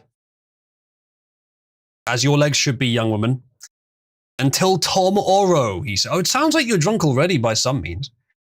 All right, I will drag you on, Quattro, when you're ready. Bullsack. Beam me up, he says. Welcome, Quattro. Hello. Let me do the thing. There we go. There we go. All right. Chat. Wonderful. Who else should I drag on? Decisions. Vote for people. Ping someone that you want me to drag on. Someone from the audience room that we haven't had before. What says they keep pinging me? I don't know if they mean you. Eric says The Apprentice. Thanks, Eric. That's very helpful. Thought so we can bully him more. I'm not against bringing sport on. Bug says Musak. Yeah. Oh, Sports doesn't want to be on. Are you shy? What is it? What a shame. What is it with the sort of hard right ethno-nationalists and being like bottoms? What is it? I would go on, but my mic broke like last week, he says. Sorry to hear that. Thais says he can defend his swastika tattoo. I think he was joking about that. I'm not sure. Dollar says we need Atronach. I'd be up for bringing Atronach on if he was here. No one says Falco. Chat, press 1 if no one should be stripped of the right to make such suggestions for the rest of time. Twinks and the alt-right, says Ritwit. Yes. A match made in Hyperborea. It's all well and good laughing, Nomon, but you're now barred for life for making these decisions. Well, it seems like the sensible thing to ask, but I suspect he wouldn't want to. He's never shown any interest, but Matthias, if you'd like to come on, you'd be welcome to. UFC says to nominate Cybersmith as tribute. There is actually a fair chance he will now turn up as a result of that, and we can have ourselves a Cybersmith stream. Wouldn't you enjoy that, Quattro? That would be very interesting. Hey, that is quite the proposal. Well, let's see if he shows up. Well, until then, chat, I'm struggling to find anyone in chat who's not too shy to join. But I remain open to bringing people on. If anyone would like to come on and commentate on these stories, let me know. If you don't want to show that you want to publicly, you could do it in my DMs. It's fine too. Anyway, should we continue with our stories? I'll try and get through these a bit quickly because there's a lot of stuff to cover. And we still also need to cover the Senate vote as well. So, Israel's national airline offers deep discounts to lure back settlers who fled in droves. They offered it to you. Interesting language there. There's what they say, settlers. You know what they mean by that, by the way? I do, but I think you should. I think you'd be the one to explain. For those who aren't in the know, what they mean by settlers is people who live technically outside of the borders of Israel, at least the official ones, but the ones who are trying to annex new lands. Yeah. And basically what they do is they go start squatting in the homes of other people. And sometimes form other people. Graham, if it wasn't going to be me, it was just going to be somebody else. So it might as well be me, you know. Like that Shlomo Weil, a famous example. Indeed. His name was actually Shlomo Weil in real life. The image was photoshopped. They swapped Shlomo and Weil, which honestly didn't help the situation because then people could say that's not his real name, that's photoshopped. But in fact, his real name was so bloody close, it didn't matter. I know it doesn't really make much difference. If you read it like you're Japanese, then he is Weil Shlomo after all. That's a good point. And I know that probably does not mean the same thing in Hebrew, I guess, or whatever the language is, as it does in English. Quite as well. But, well, do you happen to know if there's some sort of like historical meaning for the name Weil? Not off the top of my head. No. I wouldn't be surprised. All right, I am going to, as I mentioned... I got a very funny story about that. All right, go for it. See, so as a child, I was put into Hebrew school, right? Never actually learned a single word of it. Because it turns out, when Jews say they're going to do something and they charge you for it, turns out they don't do it. You just take your money and you just kind of meander around and pretend like they've done the thing, but they haven't. It's much like doing business in China. I see. So I went for like a decade, never learned a single word. Wow. That's odd. Were you actually trying to learn any words and they just didn't want to teach you? Pretty much. It was more about how great it is to be Jewish and all that. Like they would teach you to read it, but not what anything meant. Just odd, I think. considering that, it is a language that is spoken still. Yeah. So, no Someone idea on what's with that. someone on YouTube was asking, is this that guy who thinks if an image or idea exists on the internet, it's real? Yeah, basically. I mean, it's not the perfect way of wording it, but yeah, basically. I'm going to reload the bot. Not me, right? No. Wouldn't be me. No, I don't believe that you are the man, the myth, the treasure, Cybersmith. Yeah, I could not be quite so legendary. I don't think I have it in me. Okay, as you can see, chat, the decay rate for the top topics is much more since I removed the limit. As I said, this is, I may add the limit back later, but having it like this will allow us to bring everything back to a more reasonable level so that people can actually compete more.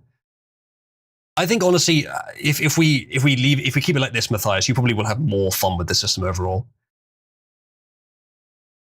See, Matthias is in 35. So I changed the display of that, the TP output, because I used some new techniques in Discord that they did for formatting. So now there's more on the same panel. And yeah, it looks really nice on desktop, but it's not quite as good on mobile. I thought that was a fair balance.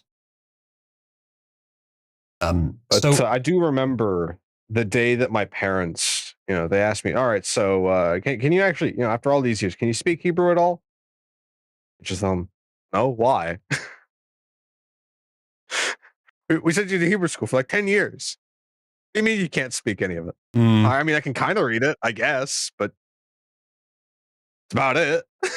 That's odd. Matthias says that's what the Mohammedans do with the Quran. Just have them learn how to pronounce the words without telling them what it means. Yeah. Yeah, basically they took the same approach, turns out. It's impressive how much they can memorize. They memorize. I know there's some dubiosity to this claim, but there's some people that memorize the entire Quran as children. So the way that they often do it, at least with Judaism, is it's more remembered like songs. You know what sounds go when and where, and that's about it. Yeah. There's no real humans are pretty good at chaining. Understanding of it. Chaining simple actions together, especially when there's a Pavlovian reward structure for it, even if that's social, not meat-based. Although it's Islam, so you never can tell. It seems Spore is figuring out for the first time after all this time that yes, I was raised Jewish. This thing that I've made no secret of. Biodecade's funnier. Cauldron Decay 47. Did Cauldron have a higher value at some point? I guess. Maybe I got something wrong there. Well, see, Sport, that's an interesting question. It's kind of hard to say. That depends on what you define. Because, Jews are shapeshifters and all.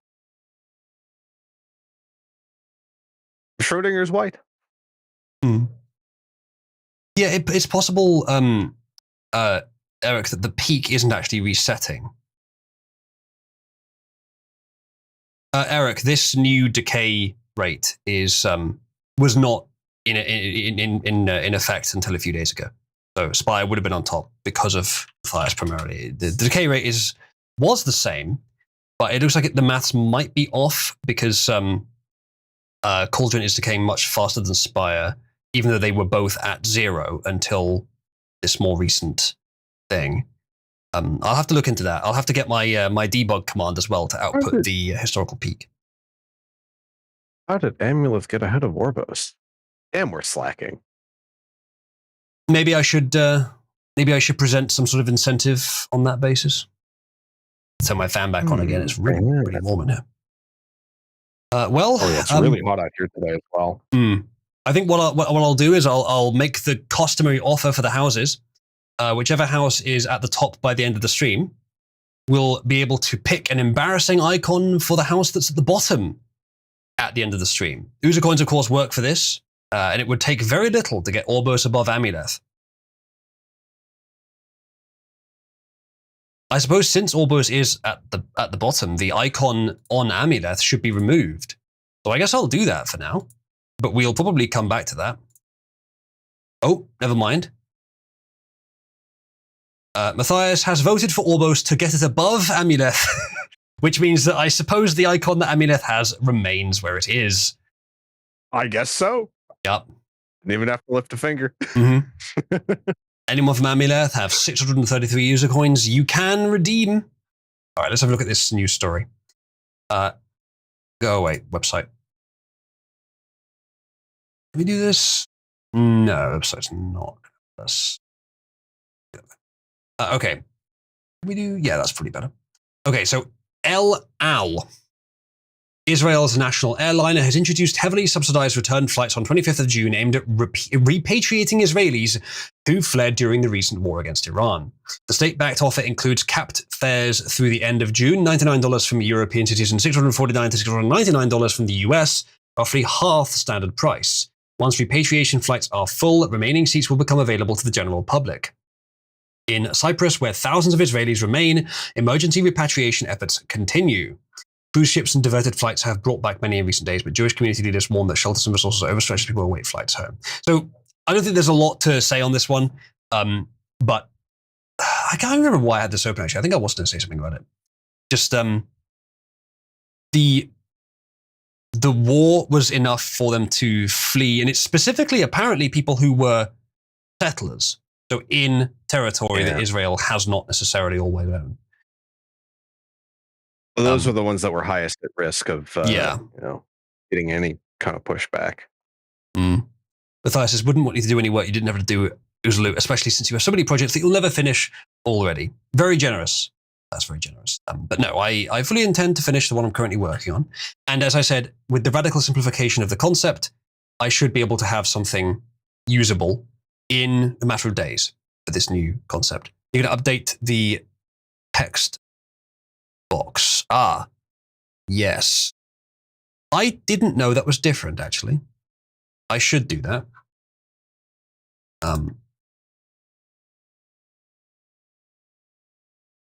There it is. Yeah, I didn't know that was, I didn't realize that was a different box. Okay, so if I get rid of that and then just grab it from here, damn it. That should do it. All right.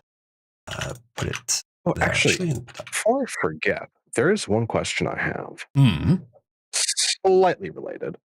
It is server related, at least. So regarding Hall of Fame, did you by chance happen to remove its ability to access the Tomboys channel? I don't think so. I should check if it can access the Tomboys channel, but I think it can. Okay. Yeah, because I noticed there was a few posts in there that I would have expected, given the numbers that I saw that up in there, but that's interesting. I'm not entirely sure how you set it up in the back end. Yeah. If you can get me a link to one of those, I'd appreciate it, and I'll have a look at why it didn't get in. Sure, I can do that. Thank you. All right, chat. I'm just quickly... Here, one of my own posts. Wonderful. I can do that. I just saw now. I'm just quickly... Apologies for the delay here. But I'm just quickly trying to get debug output for this peak issue, and then I'll continue with the stream. Just want to get some way of checking this to see if it's actually legit. I wouldn't want you guys to be... Here's the message link. Thank you.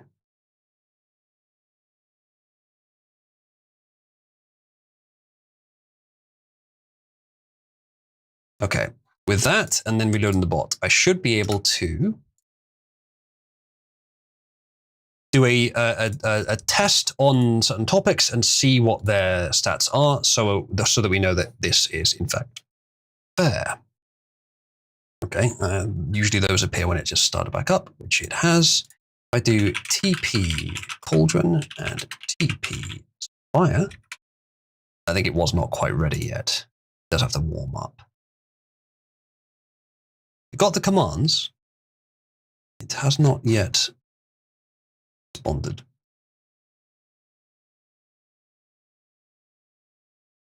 I think it might be able to now. TP Cauldron. Odd. Is it erroring? No? That's weird. Yeah, it does appear to be broken. See if this one works. Or this one? That's odd. It's seeing the commands as well. Is there an error up there about like syntax error? Did I get a syntax error? It is JavaScript, it wouldn't tell me. Oh, yes, I did get a syntax error. Oh, okay, I can see what happened. Whoops.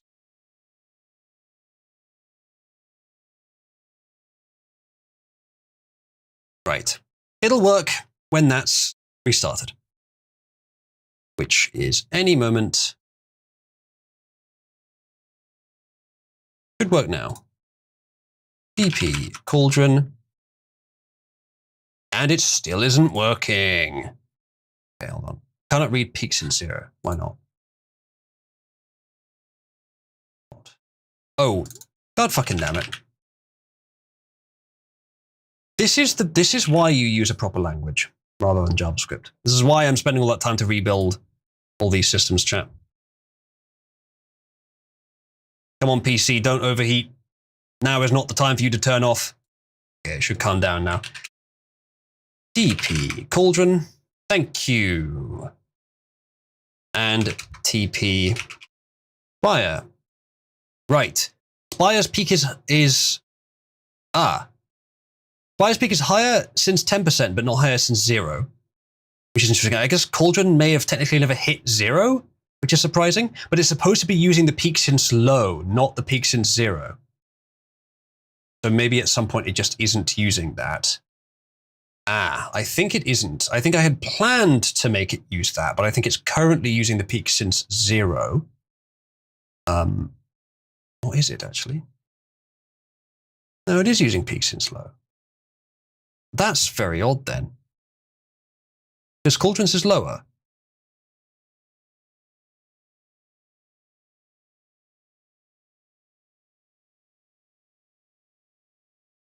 Yeah, I don't know why that's happening. Yeah, Fire is decaying slower than Cauldron. I will have to look into that later. How much of mobile infrastructure is jank? Most of it, currently. That's why I'm rebuilding it. I will come back to that later. Let's get on with the stream for now. Maybe when I have something I can leave on the screen for you, I'll have a look into that. But I'm not sure why that's the case. It is reposting the same YouTube chats because I keep restarting it. It's another little problem with it that I'll fix in a better upcoming system. Okay, I will look at that soon. Right, let's get on with the next story. Yes, another Israel story, not intentional, Quattro. Ayatollah claims victory over Israel, which almost collapsed in first public appearance since ceasefire. Now, I'm not necessarily saying that he's wrong, but do you think he might be exaggerating a bit? You're just a little bit. Considering, what was it, like almost the entirety of the current administration was killed off recently over in Iran? Was that correct? Did that turn out to be bogus? I don't know, actually, but I did hear that, yeah. Supreme Leader Ayatollah Ali Khamenei on Thursday issued his first comment since the Trump-backed ceasefire with Israel took effect, congratulating the great nation of Iran for its victory over the fake Zionist regime. Kind of sounds like he's doing the Trump bit with the wording there. Despite all that noise and with all those claims, the Zionist regime almost collapsed and was crushed under the blows of the Islamic Republic, he said, according to the national IRNA news agency. He also claimed to have delivered a slap to America's face. Let's cover this quickly. Right, I'm going to give my take. Quattro, you're welcome to give yours, but I think I can summarize this pretty well. Iran got kind of bitch slapped, and it wasn't entirely fair. Israel kind of started it. Iran said no to the deal. Israel escalated. Right, they took it too far, but Iran kind of got owned. But as you saw, when the US bombed their 3 nuclear sites, which I guess were actually destroyed, despite some claims they weren't, Iran's response was, we're going to bomb your airbase, but we'll give you 24 hours to evacuate the civilians. And oh, look, you shot down all but one of the missiles, and the last missile did very little damage. we've shown America, we've given them a slap in the face. No, it's a token effort. And the same thing he's doing here. He's just trying to save face in front of his people. He's saying this costs nothing, but it gets your people a bit more moralized. If he went out and said the truth, it would also cost nothing, but it would be much worse. So it's just the smart thing to do in his position, even though it's not true. I think that's it. So, go ahead. You've given a pretty good summary of what's happened, and it lines up with what I'm hearing from some people who I know personally in real life, who are actually from Iran as well. It's like, yeah, the regime has been collapsing for quite some time. And this has been a huge death blow to them, and they're still reeling from it. They have no idea what the hell they're doing. They don't know how to recoup from this. So of course, coming out to try and save face, it makes sense. This is pretty typical of what they do in that region of the world. Maybe it's even a matter of that they want their people to think Israel almost collapsed. We can't. We mustn't sacrifice this. We hate Israel enough.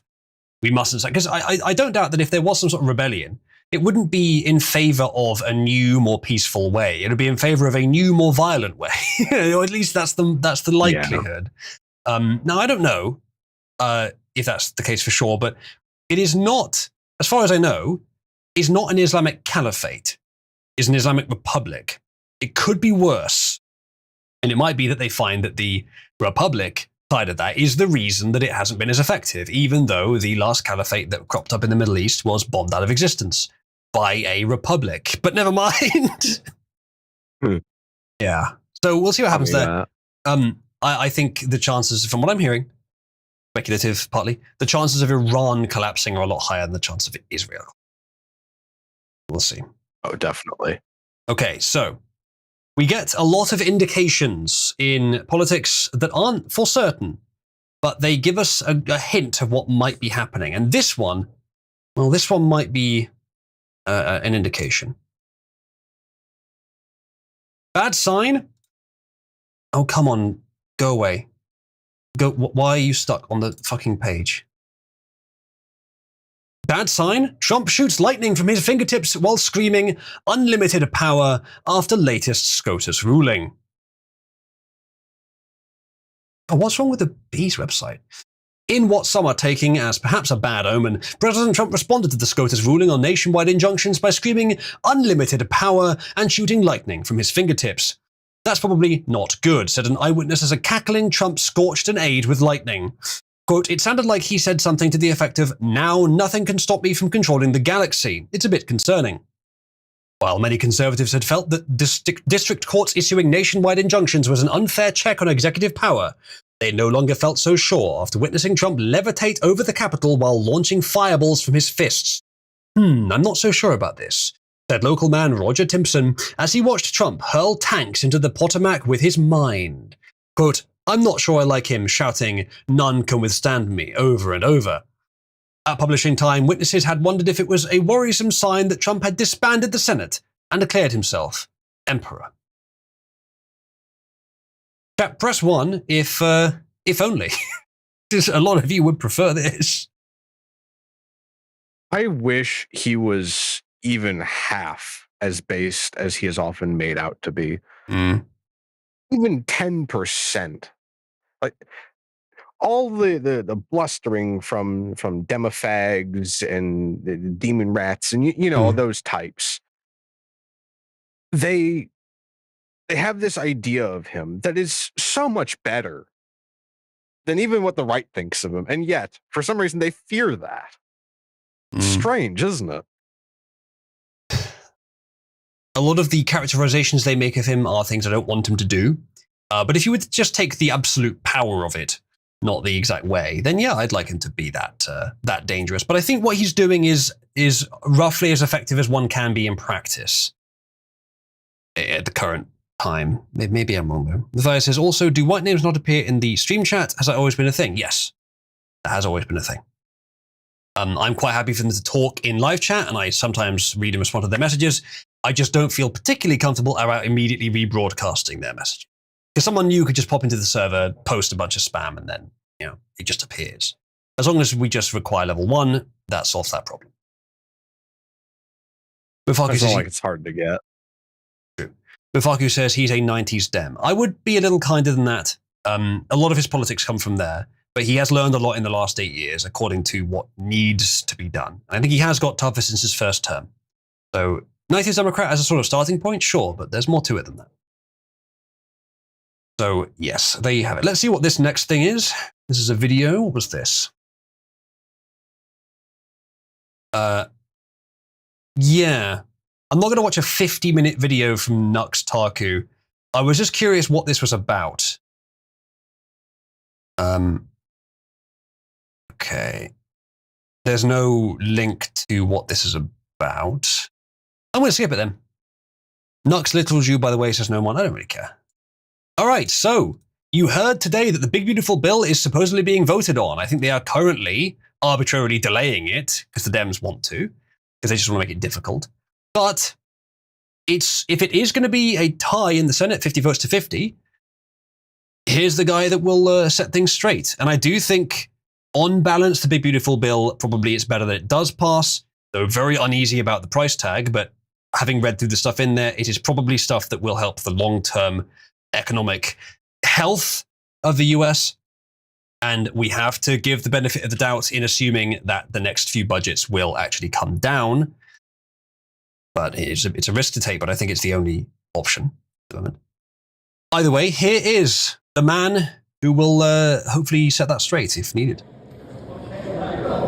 Now, this was last night. You may be wondering, why hasn't it happened yet? If this was last night. The bill will pass. The reason is because the Democrats, Chuck Schumer specifically, I think, demanded that the bill, I suppose he has some right to, but demanded that the bill be read out in full by the clerks before the whoever that was there. And that took like 9 hours. Busek says, don't let Corinne hear you say that the BBB is even halfway decent. I assume that she wouldn't like it. There's a lot of problems with it. I've got a lot of doubts. It's kind of, it's a gamble. We're sort of gambling on trusting Trump quite a lot, that even though he's raising the debt ceiling by a huge amount and spending quite a lot, that having looked at what he's spending it on, it is towards things that actually could help in a really useful way that will reduce the deficit in the future, not immediately, but in the future. It's counterintuitive, and I don't know if I trust it completely. But on balance, I say, see what happens. I don't see a better option right now. Eric says, don't let Corinne hear. Meanwhile, tags Corinne. Oh, there she is. He says, when you say shit like that, it makes it clear you give no fucks what my actual opinion is, because that's way off the fucking mark. We can invite Corinne to explain itself. I'm not sure which pronoun to use for Corinne. It's never corrected me when I've used different ones. But we could invite Corinne to explain him or herself. Chat, what do you reckon? Let's do a poll so that Corinne can see. I don't see why not. Invite Corinne to explain her. His, her, itself. Yes. Black pillars out. All right, go. I should have made that multiple choice, shouldn't I? Because you can hate black pillars and still want her to explain herself.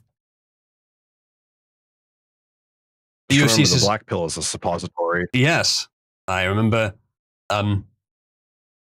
utilizing Suno's talents to render a song in that theme. It's quite good.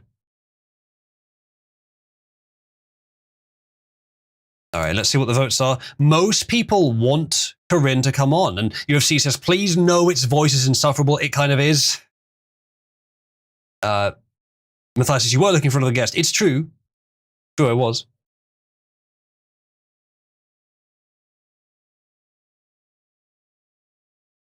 Matthias says, if you can stand Uzlu's British accent, you can stand Corinne.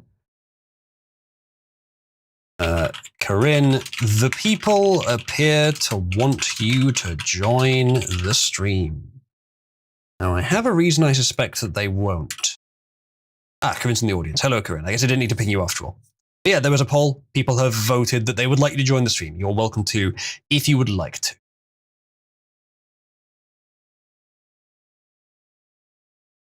You've developed an immunity to the bong, but not to the fag black pillars. Okay, understood. Just so you know, chat, with Parry, the reason that there is a delay on the deletion is because you can edit the message after it's been replicated and it will replicate the edit. So that's why you would be well advised to have like at least a minute of a delay so that once you've posted your thing, if there's something wrong with it, you can just edit your message before it's deleted and that will apply. That's why I recommend at least a short delay. If you want maximum security though, then yeah, 0. 15 seconds is fine, Britwit, but you might find that's not enough sometimes. If the message gets deleted by Parry, you can't edit it at that point.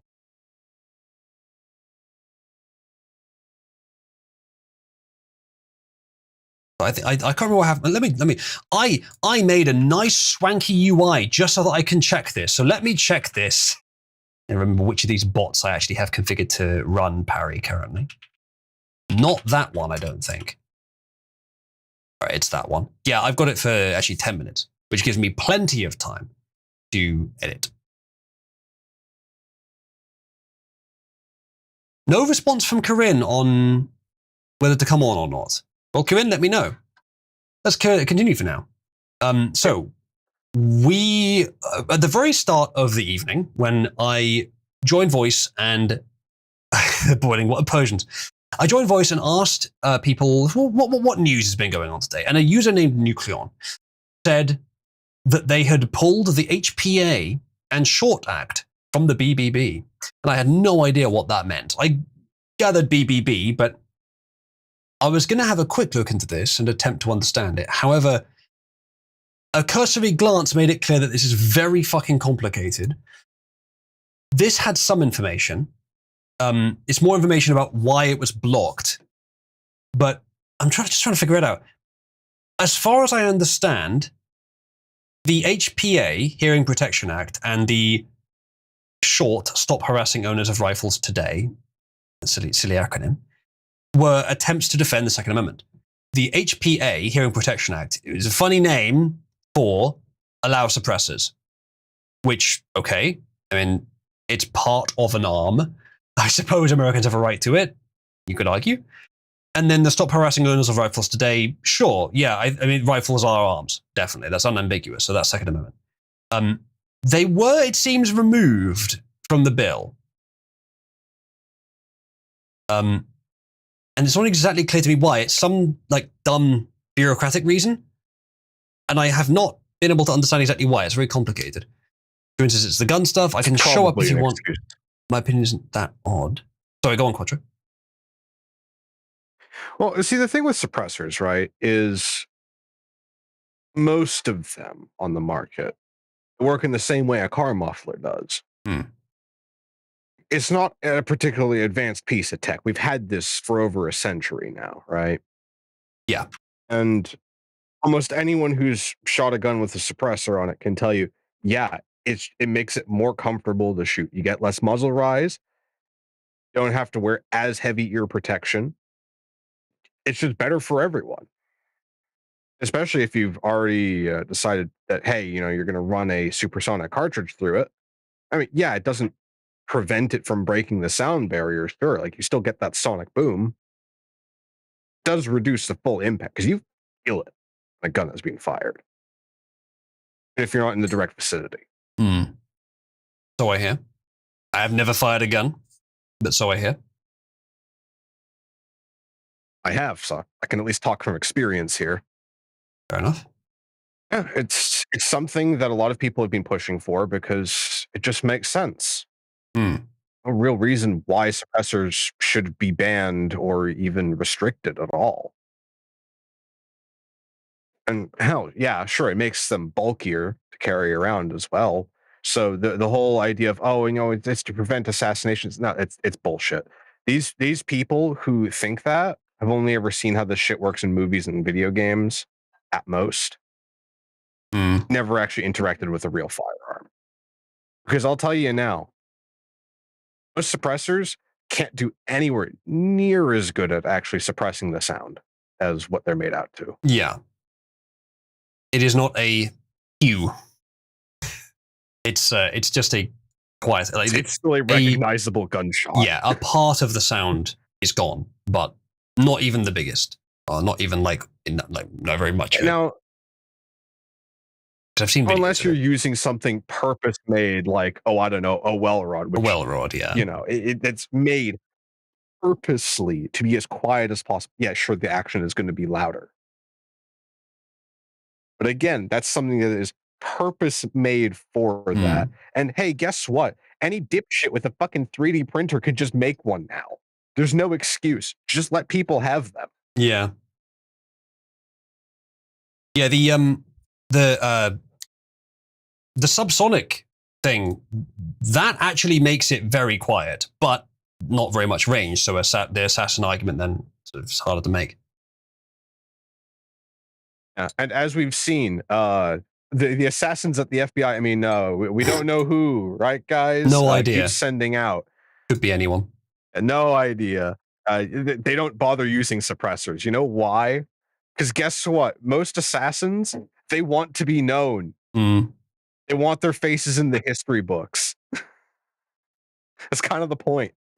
Well, maybe the people who would actually get the most value out of silencers or suppressors are people that live in populated areas, have somewhere safe to shoot regardless, and don't want to bother people. Exactly. And that's who this is about messing with. It does seem likely that it is, yes.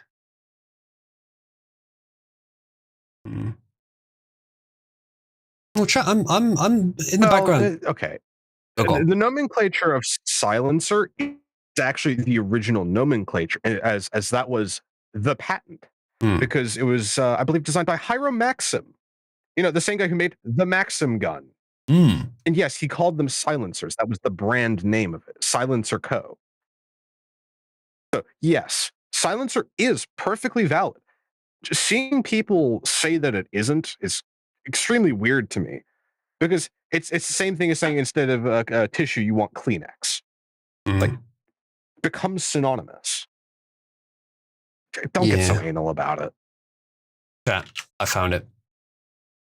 Sorry to drive off the topic again, but the decay being wrong, it wasn't. It wasn't wrong. It was just displaying wrong. The actual code that calculates the decay was using peak since low, which is more fair, I think. The display was using peak since 0, which puts Cauldron way higher. So give it a second to restart, and then you should see everything has changed a bit. Yeah, there you go. Spire's decaying at 28, Cauldron's decaying at 21. Ta-da! That was what it was always doing, by the way. It's just that now it's showing it properly. Okay, good. That's fixed. Right. Good. So, yes. The Senate parliamentarian mentioned earlier, City for America to have a thing called a parliamentarian, but whatever. Elizabeth McDonough, a Democrat, ruled that the Hearing Protection Act and Stop Harassing Owners of Rifles Today Act violated the Byrd Rule. I mean, I was trying to figure out what that was as well. But I think, is that the one that says that, is that the reconciliation thing? Because we not that one, this one. We come back to this, the reconciliation thing. Is this the same thing? Byrd Rule. Senate adopted the Byrd Rule, named after its principal sponsor, Senator Robert C. Byrd, on a temporary basis as a means of curbing these practices. I guess I got to read the whole thing. Okay. Reconciliation, they did mention that a few times, is a procedure under the Congressional Budget Act which allows Congress to implement budget resolution policies affecting mainly permanent spending and revenue programs. So it's directly about government spending. It's supposed to be about deficit reduction, and it's supposed to be easier to get through as a result. Reconciliation is an optional procedure. The House and Senate have used it in most years since its first use in 1980. During the first several years' experience with reconciliation, the legislation contained many provisions that were extraneous to the purpose of implementing budget resolution policies.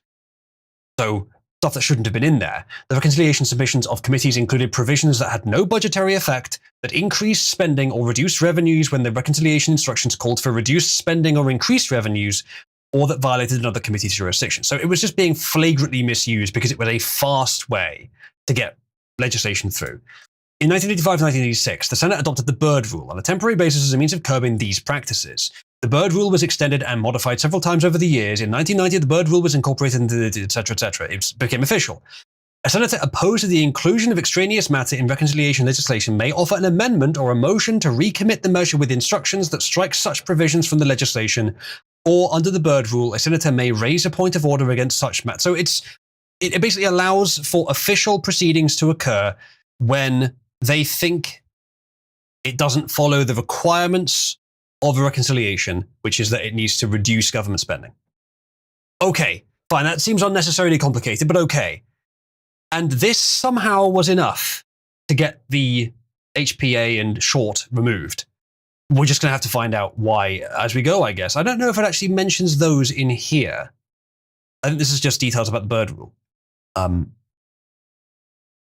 Prevent corporation provides 6 definitions of what constitutes extraneous matter for purposes of the rule, but the term is generally described as covering provisions unrelated to achieving the goals of the reconciliation instructions. So, okay, maybe what happened is Trump puts forward the big beautiful bill, and you smuggle in HPA and the short, which is things to just help gun owners. And then they say, if this is about deficit reduction, which is debatable anyway, very debatable anyway, then you can't put this gun stuff in there because that violates the Byrd Rule. And maybe they tried that with a dozen different things in there, but they only managed to get it to stick with that one in particular. Is that what happened? Am I on the money there? The gun stuff is budgetary, says Korean. It probably would be because it would reduce spending on enforcement of stupid laws. I'm guessing that's accurate. Quite a tax stamp, right? Yeah.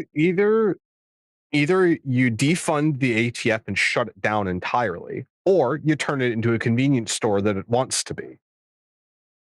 With the convenience store that the people demand. UC says, I know how it affects it. Tax stamps for suppressors create almost $1 billion in revenue for the government. If that's it, if that's why it's being removed, because they reckon that it would actually violate the Byrd Rule by being not just unrelated, but actually the opposite of what a reconciliation is meant to be. But is the big beautiful bill a reconciliation? Is that how it's marketed? Because that doesn't really make sense. It's full of spending increases. It's just in places that are probably actually going to reduce the deficit in the long term, optimistically. Corinne says, yes, and that's why I shit on it. It's a bad tactic. Would you take more of the sort of Rand Paul position then that Trump should instead just sort of spend nothing? Understandable, if that's the case. Corinne says, stuff in the bill is good. The reconciliation tactic is retarded. Okay. So if they did try to get it passed as a reconciliation, I might be missing something. That doesn't seem like the right way to do it. I mean, it doesn't even seem like it's a very effective way of doing it. It really is misusing that rule, which Democrats are very happy to do as well. But I would prefer we didn't. Like, if it's either we get it passed under this method or we don't get it passed at all. If that's the choice, maybe that's okay. But it seems like they're losing more from doing it this way. Not sure, maybe not. Suspected ambush in Idaho. Unusual setting in tourist state. Idaho is major tourist. Why is this written so bad? Oh, Indian name. Fire was intentionally set to draw in firefighters. Firefighters are pinned down. Fire crews are being shot at, and several have been shot according to radio traffic. Jesus. The fuck?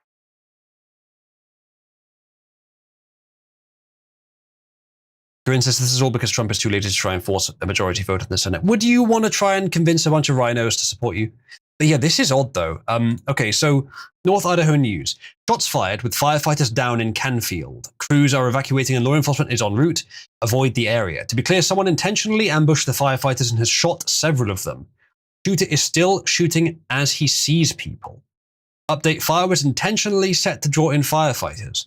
Of all fucking people to attack, firefighters, why? It's one of the least objectionable occupations. Fire crews are being shot at, and several have been shot according to radio traffic. Damn, that's a really fucking odd and bad situation. It's quite a big fire too. Lovely place, though. Damn about all the residents. Got them. They do it to paramedics all the time. I'm guessing they would do that in urban areas, but drawing out firefighters to a forest fire like this is very strange.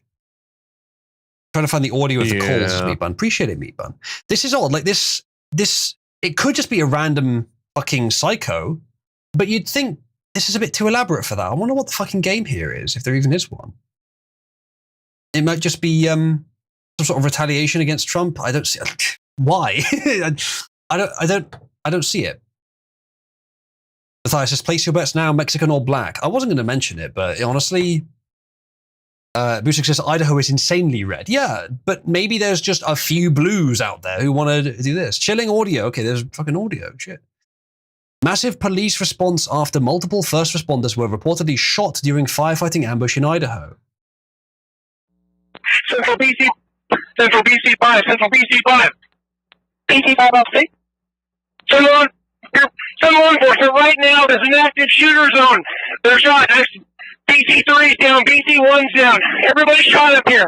Law enforcement, code 3 now up here. Jesus Christ. That's fucking nasty. You probably hear some gunshots in the audio. That's remarkable. I was going to say, it's amazing to me that they still have such low quality voice communications. I guess it's for stability, but surely you can barely tell what they're saying. 551, 10 or 14 up here.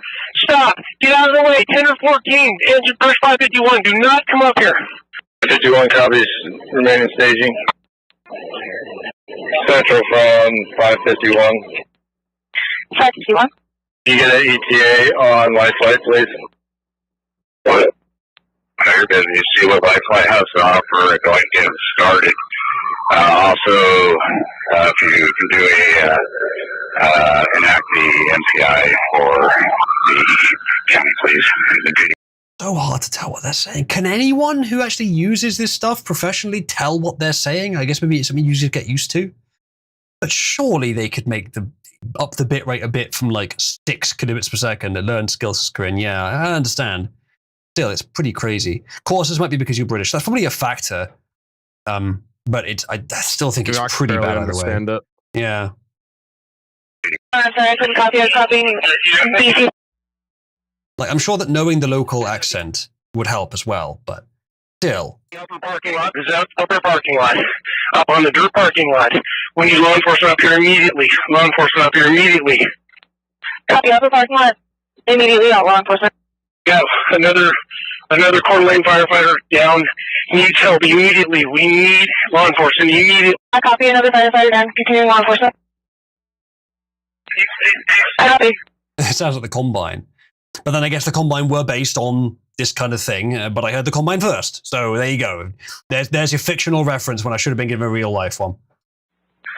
2 battalion chiefs, 1 off, 1 firefighter down. NGH's Golf, I'm down. Both battalion chiefs are responsible. NGH's Golf down. I copy. You can move to location exactly. We're all at the upper parking lot. Please, law enforcement, as soon as possible, get law enforcement up to the upper parking lot, the dirt parking lot. I'm not having any response from the 2 battalion chiefs. They're above me inside the rig. I need help. I don't see anybody around type of. Vehicle. Then immediately up here, we've got 2 unresponsive battalion chiefs, gunshot wounds, multiple gunshot wounds. 2 Coeur d'Alene firefighters are down. I got there. 2 unresponsive battalion chiefs. Law enforcement getting there as quickly as they can. Law enforcement get up here. We could possibly get the 2 wounded out. I'm pinned down behind Battalion 1's rig. It's clear to me that this fire was set intentionally to draw us in. I copy. Do you want life flight to launch? 100% sure where they would land. I think they need to be prepared to launch. Copy, prepared to launch. Go 107. Start dispatching 4 ambulances. That's the end. Well, the end of this recording anyway. Cohen says, why specifically target the battalion chiefs? I didn't hear them say that. But if they are, then yes, I suppose it could be some sort of personal revenge, but it seems a strange thing to do at random. It's too elaborate. for it to be random. Maybe it's not. Maybe this is the best way they thought they could do this. Maybe there is a gang of arsonists who plans to set a bunch of fires and they want to get these guys out of the way. That doesn't make any sense. They wouldn't be able to clear out enough, would they? Something about this just glows to me. Yeah, but why? Like, what's the motive? I think I might know why. Now, I'm going on a bit of a limb here. All right. Up here in Canada, we've had a huge problem with the leftist arsonists starting forest fires, and the media comes in and then blames climate change. And the RCMP catches the arsonists, doesn't actually charge them. Just like let go very quietly. That's the last we hear of it. Up here, they're working with law enforcement. It's, all march in lockstep with the regime, right? But the guys on the ground here, they probably, if I had to guess, a little bit more critical. Well, I guess they had to go. Now, this might just me being conspiracy brained, but this does match stuff that I've seen happen up here. I don't think it's that far-fetched. That is the best theory I've heard so far.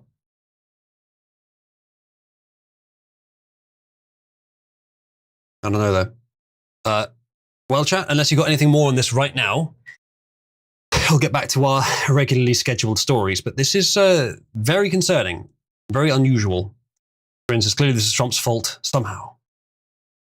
To the person asking how long we've got left of the stream, at least an hour. So,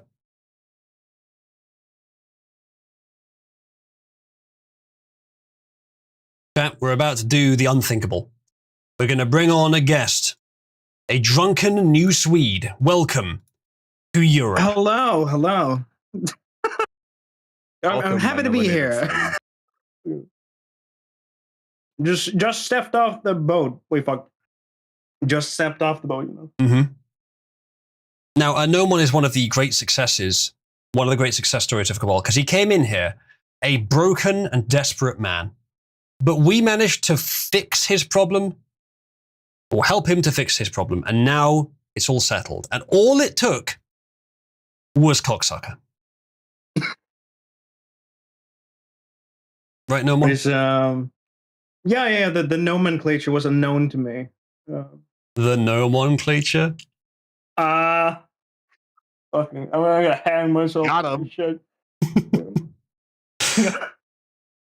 When Nomon first joined, he had the belief that the word gay should or did mean specifically likes penis, rather than likes your own sex, which is what the definition everyone else is using. And the reason he said this is because he believed that there is no good insulting word for someone that likes penis.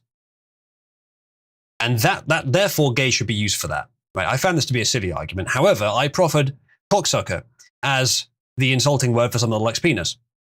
And Nomon, roughly how did you react to that? Remind me. Mind blown gif. But yeah. I genuinely hadn't thought of that for some reason. I went on for like a month thinking that. It's like, wait, what the fuck do I call these people? No one understands what I mean. The thing is, you can call Di a cocksucker, and she'll just be like, yeah, if I can. It's not insulting necessarily, but you can think of it as insulting. You call her gay, it's only insulting because it's inaccurate. Yeah, but it's not as categorical is the problem. It's not like you're not putting them in a marginalized group implicitly. Well, just call Di a member of the LGBTD community. Or LGBTC community. What the fuck does the C? The C stands for cocksucker. Oh. There you go. I'm giving you advice on how to piss off my best friend. So that's fun stuff. Go ahead and use this as soon as I can. Actually, Chap, ping Di now. Ping this potato right now and just say, hey, Di, I heard you're part of the LGBTC community. All right, do that right now.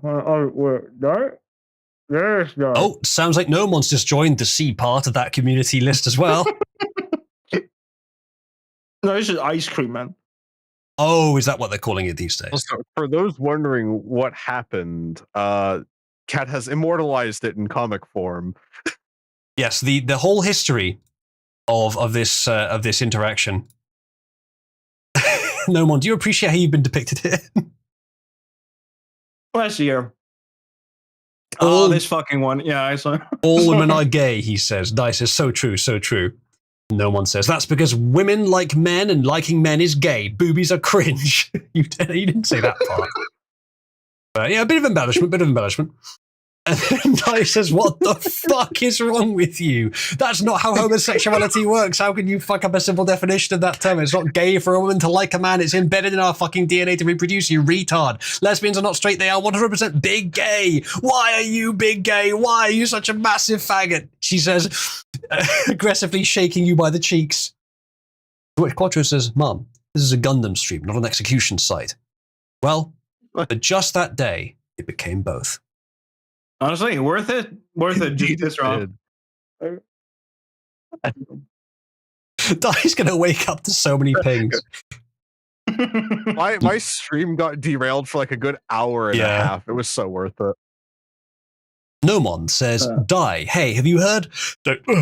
Hey, heard you're part of the LGBTQC. Husak says LGBTC enjoyer. Matthias says you have been made Cabal's token LGBTC. Britwit says, I see that you have joined the LGBTC community. Very brave. And then Mavis says, Dai, we're all very proud of you. She will have no idea. I'll probably get drunk tomorrow and pay you to change her role to something involving the LGBTC. Probably. Yeah. Maybe throw in an Indian flag. No one's been really enjoying using the curse. I do so love it. I think someone should use the curse on him. That's already been done, though. It's an old joke now.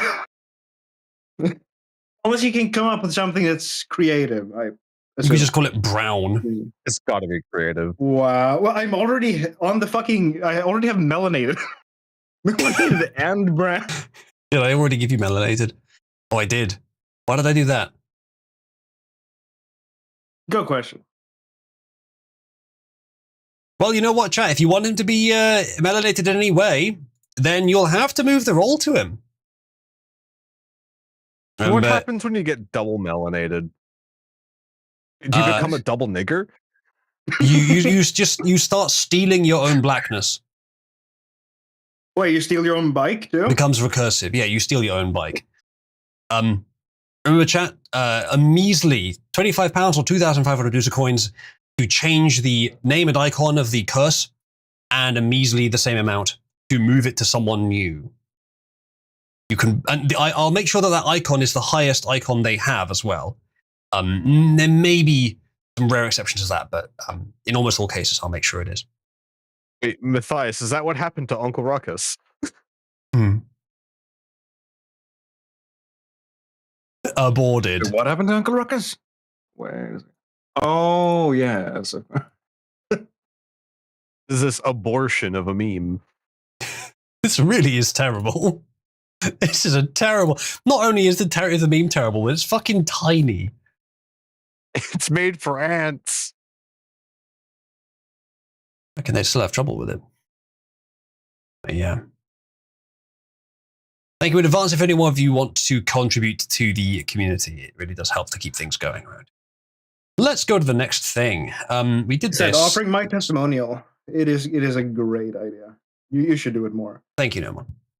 Breaking. Senator Tom Tillis, Republican from North Carolina, not running for re-election following primary threat from Trump.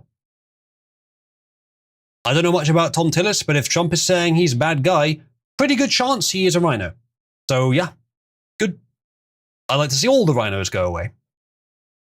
Are you trying to lure Dai with pictures of breasts? Well, you may have accidentally distracted me. How could you? Corinne says, but he's also in a purple state, so it's a gamble. Okay, fair enough. That is a gamble. I hope that Trump has someone worthwhile to post there. Phyllis is out. Better. Yeah, granted, the standard for politicians isn't particularly high. Well, no, but if you're dealing with if you're opposing the team that cheats regularly, and you're the team that doesn't, you have to have someone worth voting for. There you go. So, chat, are we all in favor of ICE arresting illegal immigrants and sending them back across the border? Yes, all in favor of it. Yes, I think we're all in favor of it. Congratulations, chat. You just gave approval to arresting a 6-year-old boy with leukemia. Wait, what do you mean you still think this is a good idea? Good, based. I love ICE. Gotta cut out the cancer. Oh, God. ICE arrested a 6-year-old boy with leukemia at immigration court. His family is suing. That'll teach the kid. That's great and all loosely, but have you seen the titties being posted in the chat? I have. It's making it difficult to continue streaming, I have to say. Wait, why would they need to arrest him at immigration court? I don't know. Nomon, we're going to find out, all right? Okay, let's get the zoom. Go to this every new website we use. A Honduran mother and her 2 children, ages 6 and 9, sued the Trump administration over their arrest at Los Angeles Immigration Court, the first lawsuit challenging the arrest of children under a new ICE directive targeting courthouses. That's pretty funny. Get them while they're captive audience. I hope that's not just going to encourage them not to bother to turn up when they would normally. You're punishing the most honest. But still, they're not supposed to be there anyway. The mother brought her 2 children to the immigration court on May 29th, expecting to continue to make a case for asylum after fleeing Honduras because of threats of violence. But like many other immigrants across the country, they were surprised to see their case quickly dismissed as ICE agents waited for them to step out of the courthouse into the hallway. Now, it may well be that this is one of those rare individual cases where they are not a cultural or crime risk. But unfortunately, the people that are in favor of importing massive amounts of immigrants took it too far. So now we don't get to have that kind of filtering. We need to deport the maximum number of people who come in illegally.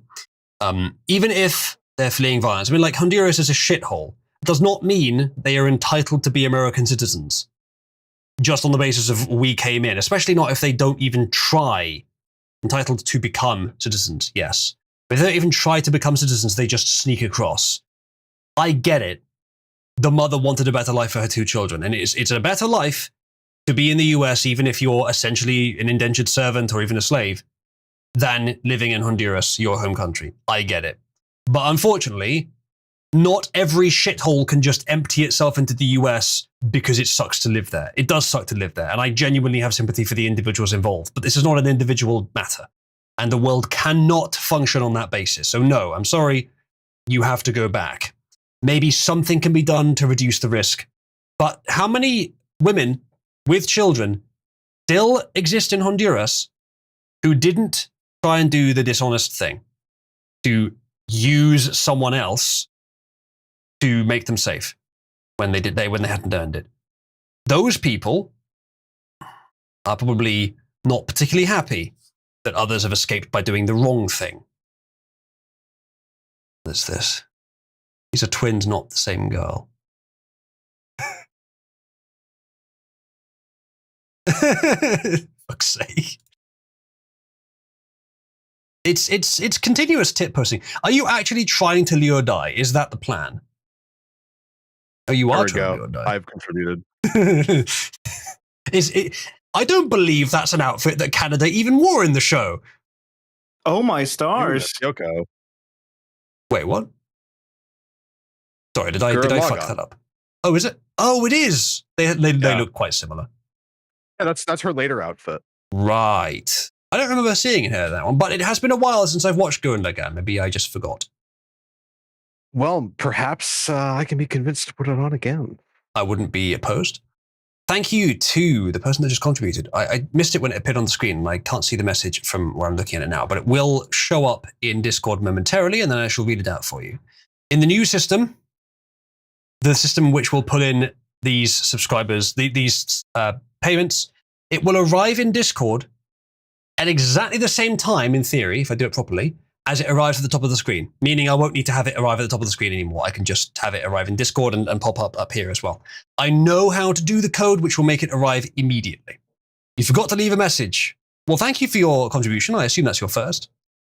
Greatly appreciate it. Even every little helps. So I appreciate it. Right. Let's continue. The mother brought her two children to immigration court, etc., etc. Yeah. Quote, there were men waiting for them in civilian clothing. The ICE agents detained the family for many hours, and it was a terrifying time for the two children and their mother, said Elora Mukherjee, director of the Immigrant Rights Clinic at Columbia Law School. They were crying in fear. One of the agents at one point lifted up his shirt, which displayed the gun that he was carrying. Mukherjee said the 6-year-old boy was terrified to see the gun. He urinated on himself and wet all his clothing. No one offered him a change of clothing for many hours. The family was then transported to the Dilley Immigration Processing Center in Texas, where they have been detained for several weeks. Like, I'm sorry, the kids don't deserve that kind of treatment, but the mother should have thought of that. And yeah, it's probably still worth it. It probably is still worth it for her to have not been in Honduras for that time. So treating them with a bit of disdain because they have actually benefited from doing the wrong thing is understandable. I do think that especially the kids should be treated as humanely as possible. But hey, it's not my country. So maybe Americans feel differently. In chat, do you think that if the son of 6 years old of an illegal immigrant who is going to be deported urinates on himself in fear from seeing a deadly weapon, do you think that the ICE agents should force him to remain in those soiled clothes? Or do you think they should try and find him a new set? Should the children now, you know what? be I treated might like be a little animals? bit biased here, but I had a gun pulled on me when I was a kid. And you know what? I didn't wet myself. Mama didn't raise no bitch. Fair enough, but kids vary. So you know what? To be Major honest, that is skill issue. yeah, that's not somebody I'd want to have in my country when they grow up. Interesting reasoning. Let's continue reading though. The 6-year-old boy has been diagnosed with leukemia and has missed a medical appointment to be treated for worsening symptoms, according to the lawsuit filed Tuesday in federal court in San Antonio by the Immigrant Rights Clinic and the Texas Civil Rights Project. Who's paying for the healthcare? Do you have any idea how many people in the world have leukemia? It's fucking horrible, and the kid has it, and it's difficult to put into words how unfair and unpleasant that is. But again, this is not an individual problem. It is a mass problem. And if the policy was, yeah, it'd be better if everyone in the world who has leukemia was treated in the US. Well, we'll just bring them all in there. Okay, better if everyone in the world fleeing government violence was in the US. Oh, bring them all in then. Again, it's not just about assuming that infinite wealth can just help everyone. It's not infinite. And the system that produces that wealth is actually somewhat fragile. That's something I think is one of the main, there you go. Thank you, Glossy. One of the main realizations that people go through as part of becoming a conservative, at least it was for me. I don't necessarily consider myself a conservative, but conservative leanings at this point. There were some opinions of it. One of the most important realizations is that when you're naive, you tend to think that society just is and exists and is stable and solid all the time because you don't really understand what goes into it. But part of becoming conservative, or something that leads people to become conservative, is realizing how fragile it really is. So it actually requires protection. Matthias, don't make me watch all the fairy tale again, because I'll do it, and I'll stream it in Cabal, and there'll be no one watching, but I'll watch the whole damn thing again. I don't know, maybe not. Either way, yeah, I think I've given my take. It's a pretty bad example, but I'm unfortunately still able to defend it. What do you guys think? Would you say anything other than what I've said there? Well, you heard what I said, and that's major skill issue. Get good. You know, I've got a great GIF that goes along with that. Hang on. Where is it? Here we go. Post a GIF of naked women. Perfect. Sorry, Quattro, I'll get to your GIF in a minute. I'm just watching a different one. Yeah, no, understandable. Understandable. Major. Man's got to do what a man's got to do. Skill issue. Very good. One of my favorites. So dumb. Matthias, are we at the end of the show already? Are we just transitioning now from breast gifts to dancing gifts, or is it just both at this point? Reverend says, I thought you was Catholic. Who are you saying that to, Reverend? Was does not imply is. Great sticker that I added some time ago. Yeah, here, this one. No, Mon, that would still be were. I thought you were Catholic. So was is just Reverend's accent, I'm afraid to I say. assume that he was speaking in Ebonics, but Maybe. It's not Ebonics associated with Black American dialect. It is a poor white British dialect instead. I know I was calling him Black. Ah, right, understood. Revan, you have been called Black. Why do you think you guys have carte blanche to just no one, right? post titty pictures? Which, by the way, I'm not saying you don't. But like, what has given you this impression? Bear in mind, it is an NSFW channel. These are. I'm being generous in saying that they are on the safe side of the line. They're trying to go any further. All right, let's go to the next thing. Okay. You know, at least I'm not parrot.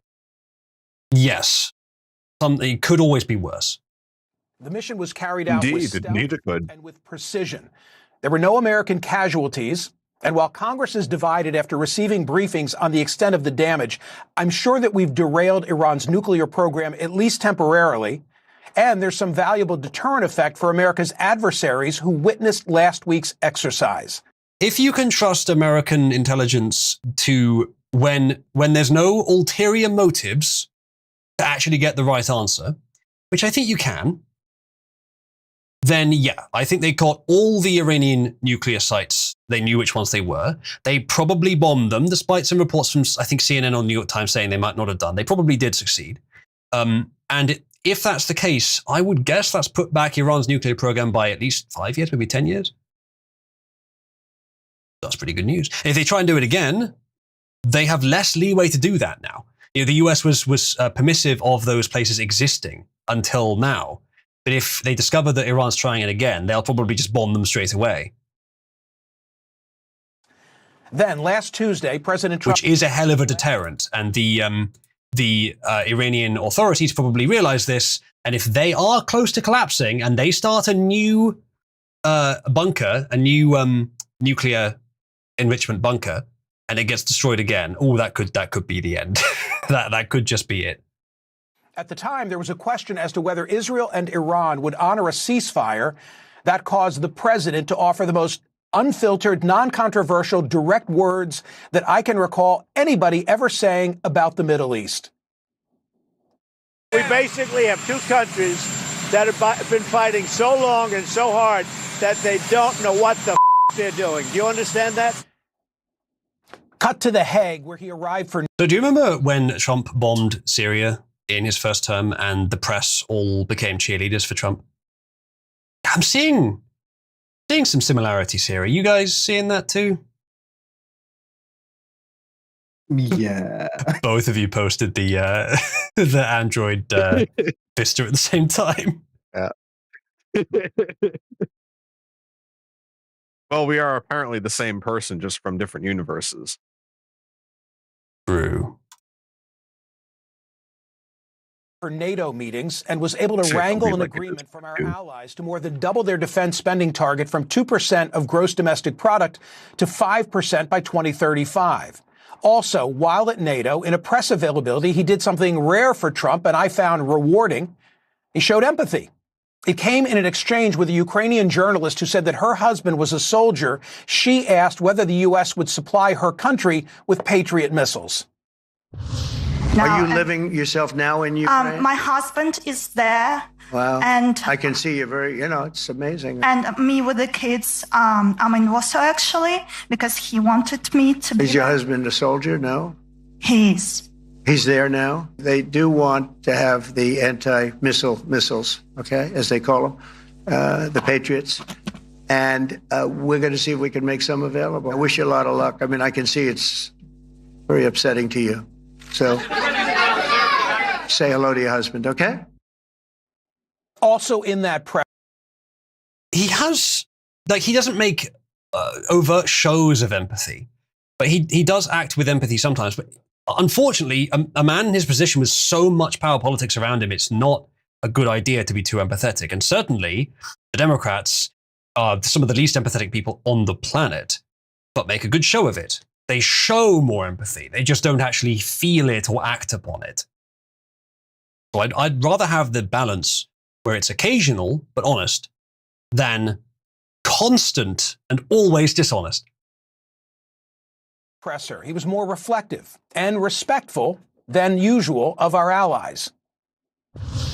They want to protect their country, and they need the United States. And without the United States, it's not going to be the same. And I left here differently. I left here saying that these people really love their countries. It's not a ripoff.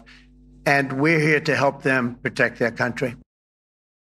Back at home, Trump claimed that he's reached a trade deal with China and soon expects the same with India. Commerce Secretary Howard Lutnick told Bloomberg that the deal was signed earlier. So we could keep going. This is 6 minutes long, but according to the post here, the tweet, it's just 6 straight minutes of CNN admitting, they say, that right now President Trump is winning and Democrats are in big, big trouble. A segment like this would have been totally unthinkable in 2016 to 2020, they say. And the only exception I have to that is that it happened once, also after Trump bombed the Middle East. Gotta cheer on that war every time. Yeah, I think it's possible that this is just Israel's way of thanking Trump. What do you think, Quattro? Is it crazy and far-fetched and conspiratorial of me to say that Israel has some degree of influence over US media?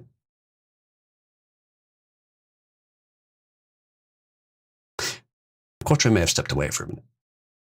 Chat, do you think... Sorry, what was that? I was just looking at the thing that... You were you distracted? Were you distracted? No, the Boostak posted a very funny video, so I muted myself. I was giggling. Brother says he's gooning. What I said is that this glazing that CNN's giving Trump for 6 minutes might just be Israel's way of thanking him for bombing their enemy again, like it was last time. Oh, yeah. Definitely. And I don't know, maybe it is too conspiratorial for me to assume the possibility that Israel has a tiny amount of influence over US press. I don't know. I think it's possible. And Revan, to answer what your comment there, I'm not DSP. Jesus Christ. Fucking goon to the moon. Wow.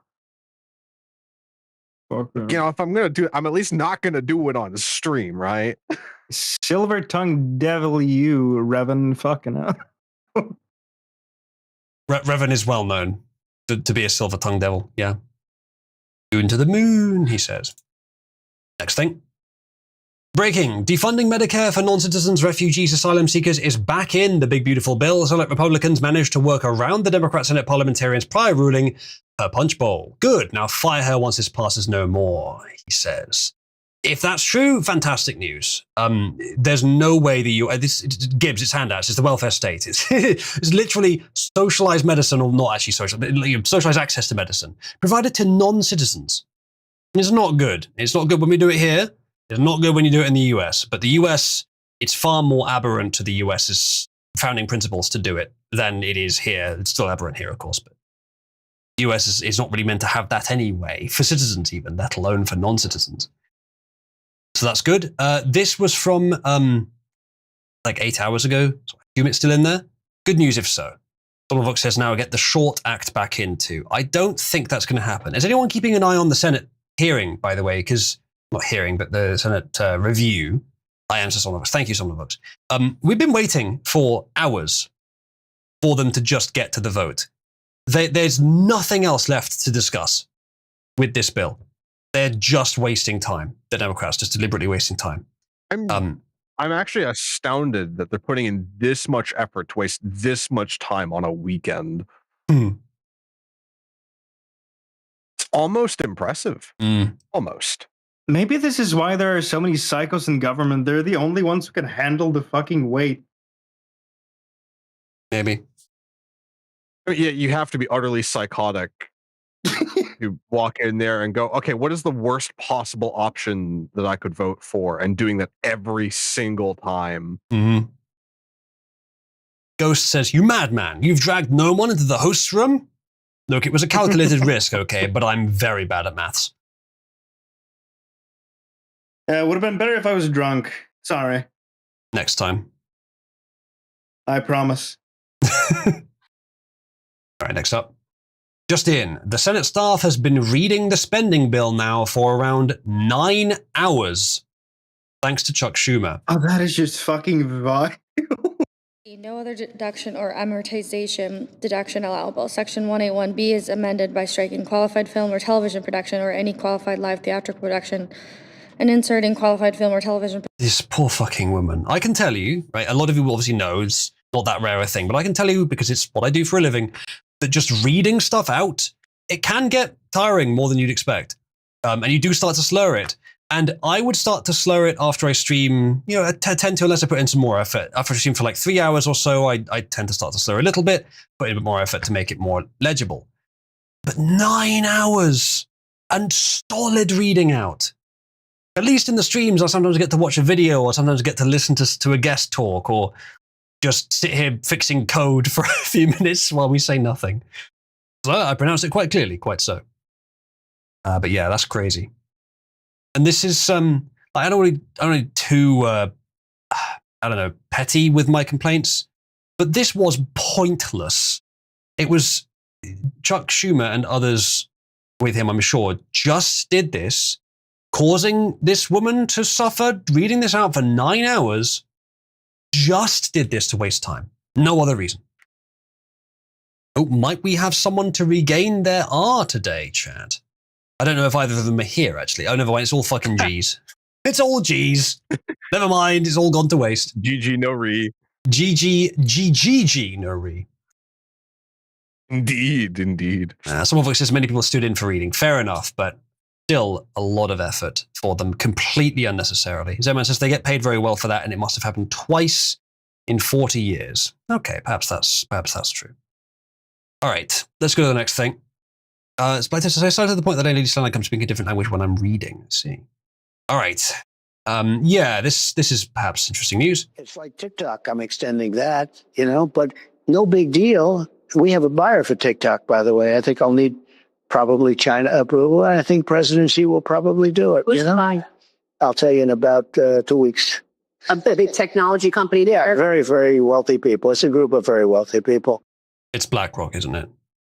It's fucking suspicious. How he doesn't fucking say anything more pointed than a group of wealthy people. Mm. If you had to choose, would you rather... a long-nosed tribe. Maybe. Would you rather TikTok was owned by BlackRock or Chinese Communist Party? China, 100%. Really? I'd say BlackRock. I would dispute that. At least it's in the US. And I do think that despite the fact that Israel and whatever else, whoever's associated with BlackRock, evil and want to leech from the US and make it theirs, China actually wants the US to stop existing or to completely fall. So their motive is actually worse. And they have, I think, a better chance of doing it. No, but you don't get it. BlackRock and co want that, but like everywhere. I don't think so. Maybe they want that everywhere else. Eventually. Well, maybe eventually, but their plans are much longer term. It's slightly less bad. They're not very. What should I say? We're really just about asking, which communists do you want to own the thing? Yeah, I know the correct answer is fucking neither of them. I'd rather TikTok is destroyed from orbit than it even exist. I'm sure many of you would say, but you'd certainly rather it not exist than that it be handed to one of these retards. Rather the communists, huh? Well, rather the communists that are technically under your laws, rather than the ones that aren't. And the communists that are within sight range. Yeah. Matthias says China is an obvious enemy to normies. Yeah, that's an argument. Just leaving it in China's hands makes it clearer that this is kind of risky. But making it an American company, even if it becomes more manipulative, it's less of a worry. Yeah, that's an argument. I hope it's not BlackRock or one of the others. It'd be nice if it wasn't, but I can't. It's going to be a group of Jews, I can fucking guarantee it. Well, I can't think it could be that I'd be like, oh, yeah, that's a good idea.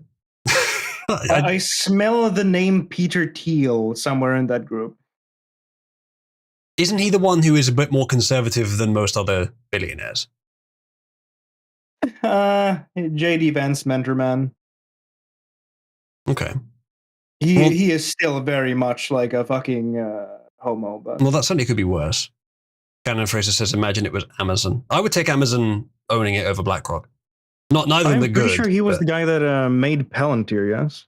Thiel? It might have been. Which makes him inherently suspect. Absolutely. But I love how they named it after something which is like an evil communication device that always gives you the wrong impression. What do they mean by this? Yeah. Cannon Fraser says it would be funny and better than BlackRock. If Amazon owned it, yeah, I agree. I would almost every social media giant in the US would be better than BlackRock.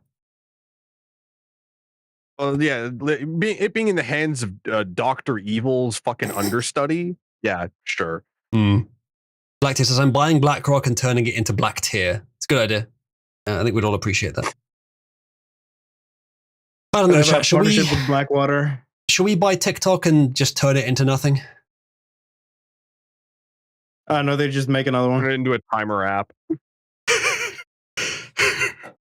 Yeah. It took it a bit too literal. The real base option. The thing is, it only works when you attach it to a bomb that is being sent to a politician. I mean, what? All right, I feel necessary to include the do not crime. TikTok, motherfucker. Who said that? I would like to remind you to do not crime. Do not, in fact, the crime.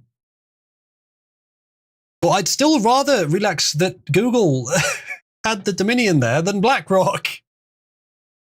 All right. Crown witnessing case against paedophile ring found in shallow grave. The 17-year-old from Sydney was scheduled to give evidence against a paedophile ring 3 days after he went missing. So I don't really have anything to add to this headline, except that what a fucking surprise, and it happens everywhere. Yeah, why the fuck don't these people have protective details? You would wonder, realistically. Either way, chat, we have a lot of work to do. It's going to take a lot of time, but it is going to be a lot very of well fuel worth it. for the wood chipper. Well, she says, where buy Usercoin? Now, unfortunately, I am working on a system that makes that simpler, but currently it is not as simple as I'd like it. What it does is you contribute through other services, namely Subscribestar, which you can access via this link here. Subscribestar is the easiest way to get user coins. You can go to fund.wizardry.net and contribute through there. If you actually sign up as a subscriber, you get 30% bonus coins compared to the actual amount that you contributed. Once you've done that, you just need to link your Subscribestar account to your Discord account, which is in the Subscribestar UI. If you go to my website, oozaloo.net, there's a link there to the instructions on how to do it. That should be all you need to do. So simplest to do is Subscribestar. If you want the contributions through tip.oozaloo.net to give you coins, you have to use the same email address on Stream Elements, on PayPal, as you do on Subscribestar, and then it'll link them all. In future, I am going to make it less awkward like that. I'm probably going to have my own payment system and payment processors that I provide links for, and it just goes directly into my system rather than going through someone else's system. So that'll be a lot easier. Meatball says, what's the New Balance command? It's currently off. I'm making changes to it. I think towards the end of the show, I will discuss with you how I'm changing it, what I've decided to change. Sorry, Meatbun, it'll be the new design is much simpler. And I should have it up and running such that you can start using it and doing stuff with it in a matter of days if I have the time to work on it. EOC says, I don't use the same email, how fix? I don't have a good answer to that, unfortunately. The thing is that it's not an arbitrary restriction I'm placing. I have to intuit how they are linked because Stream Elements does not provide any means to link to a Discord account. As far as I know, they don't. So I have to just do my best. Now, what I can do, UFC, is if you're willing to, you can tell me what both your email addresses are, and I will link them manually. I think that should be fine. I can't necessarily guarantee I will do that. There may be something I'm forgetting, but I will do my best to do that. So I can do it manually. Matthias says, remember to also post the passwords. Yes, don't do that. Matthias says, cheer system is still up. Yes, the old system is still up. And by the way, even when I make the new system, even if it's feature equivalent with the old system, I'll probably still leave the old system up for a while. Maybe I'll keep honoring it for months, maybe even a year. So I want to be completely upfront with this. But during those months and that year, potentially, I'll be working on new features for the new system, which I hope will be much better in every way. I have lots of ideas. Yeah, appreciate it, Glossy. And there are also certain benefits that you can get via Subscribe Star, which should be shown on the tiers there. Matthias says, in before cheer system is still up for another decade. I hope not. I am very determined, and I have an idea that I know will work this time. In fact, if you want to take you allow me a brief interlude from the stream content chat, I will explain the new system to you. The original idea was, and I'm glad Nomon is here as well because he helped to inspire this change. The original idea was that I was going to have a system where it was like, so that it would integrate lots of things. The meme system, for example, would be integrated into the system. You could register a meme, and then you could also invest in that meme. And you could basically have an inventory, which counted the stocks of how many times you had bought a copy of that meme or like invested in that meme. And it was going to be basically a meme stock exchange in Cabal. I was also going to allow people to trade only those stocks with each other, like barter, but not the credit itself. So basically people would be creating currencies, custom currencies, that would create some really interesting interactions because there'd be questions about what is the official currency, what are we accepting, what's legal tender in this section of the server, all that could be very interesting. No one, and he wasn't the first to say it, but he put it in strongly because I think he has experience in this field. No one informed me, and I had already thought this as well, but again, he put it very well. He informed me that could be interpreted as an unlicensed casino with no refunds, especially if people start using it for gambling. Is it not just that? There's a whole host of potential problems, especially in a state as litigious as the one you live in, when it comes to like unlicensed operations at small scale. Because the UK has kind of the reputation of like the kind of place that would fine a kid for operating a lemonade stand without a license. I don't know how fair that perception is, but it is the kind of place where a lot more of the things you want to do that could be risky, you need to sort of get the endorsement of the state, whereas in America, the risk is just out there in the open. And there's pros and cons to both systems. I would generally advise the more libertarian approach, but neither one is completely invalid. So I think it's fair to characterize it more as like I've heard it described as such that in Europe it's a lot more often, why should you be allowed to do this rather than why shouldn't you? And that is the wrong way of viewing it, especially because Britain is or has been better than most of the rest of Europe for a lot of its history. But it, with the inclusion in the EU, the sort of things slipped. There's something with it we're trying to fix now. So yes, you're completely correct. That could be an issue. And to be honest, I do want gambling to be somewhat regulated. I think it is in the US as well. And so me providing the currency with which people gamble would probably be risky. Even the coins I'm using now, I don't think it would be a legal problem, but it's not a million miles away. So realizing this, as I said, I had already thought about this, but no one put it very well because I think he has experience. I came to the conclusion, okay, what would the system look like if I just took those parts out? And then I realized, actually, really streamlined and simple to write and convenient. More convenient than the current system. Simpler and easier to make than the current system was. Why don't I just do that then? And so we're probably just going to do that. The idea is going to be that it'll count the total that you've ever given. It'll also count a current active amount, which is based on recent contributions, and it decays at a linear rate, which I think is very fair, which is just sort of like, if we assume a constant upkeep requirement of the server, it shows you how much you've helped with that. And then with that, you'll just be able to say, rather than every cheer you send, you mention stuff and it adds the cheer amount to that. You just say, I support this thing or I denounce this thing. and it adds or subtracts your total from that topic. So in some ways, it's a bit less, there's a bit less ways that you can use it, but I plan to add way more expression to it later. But I think it's way simpler, and it allows for features to be added, I think, much more smoothly, because it's better separated concepts. And I feel like a lot of people might be apprehensive about doing cheers because, well, what if something comes up tomorrow where they can cheer what they cheer today and what they want to cheer tomorrow as well? So they hold on to it for a long time. Well, under this system, that won't be something that's encouraged. You can do either way. You can remove or add support as you like. I probably won't put restrictions on that, but it depends. Some things I might arbitrarily restrict depending on what they do. But that's just the beginning. Like, that's just the basis of this. There's so many things that I can do. Many things that we do manually with this system I can now automate, but there's so many other things, other features that we can add to this as well. So I've been working today on that new concept, and I've almost finished the actual structure and storage and organization part of it, the core. Almost finished it. And then I've just got to make it interact with the database, and then I've got to connect it to a UI. And then we're at the level, and those things won't take very long. Then we're at the level at that point that we got to with the /c command. And that's probably in the next few days I can get to that.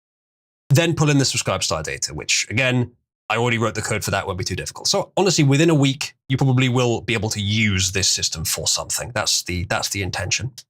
But I'll do my best on that.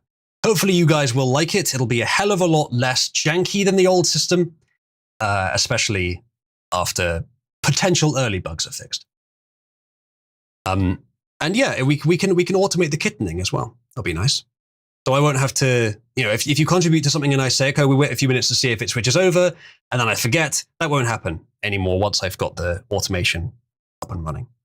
So yeah, I'm very open to ideas and suggestions as well. And if you think the way the system works as I described it would not be good, then let me know.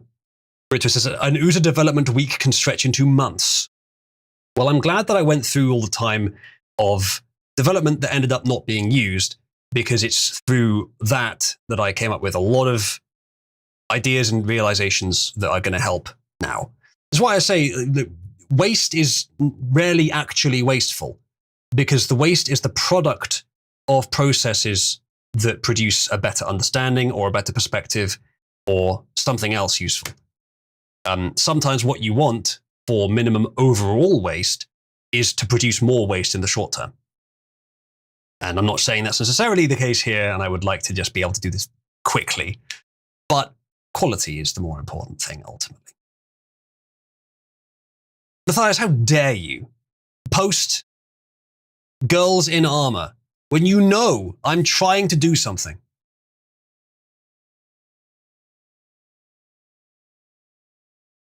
Ah, well. Well, chat, I'm very open to suggestions and commentary on the systems, but many of you have over the years suggested systems and additions to Cabal, some of which I'd already thought of, some of which were new.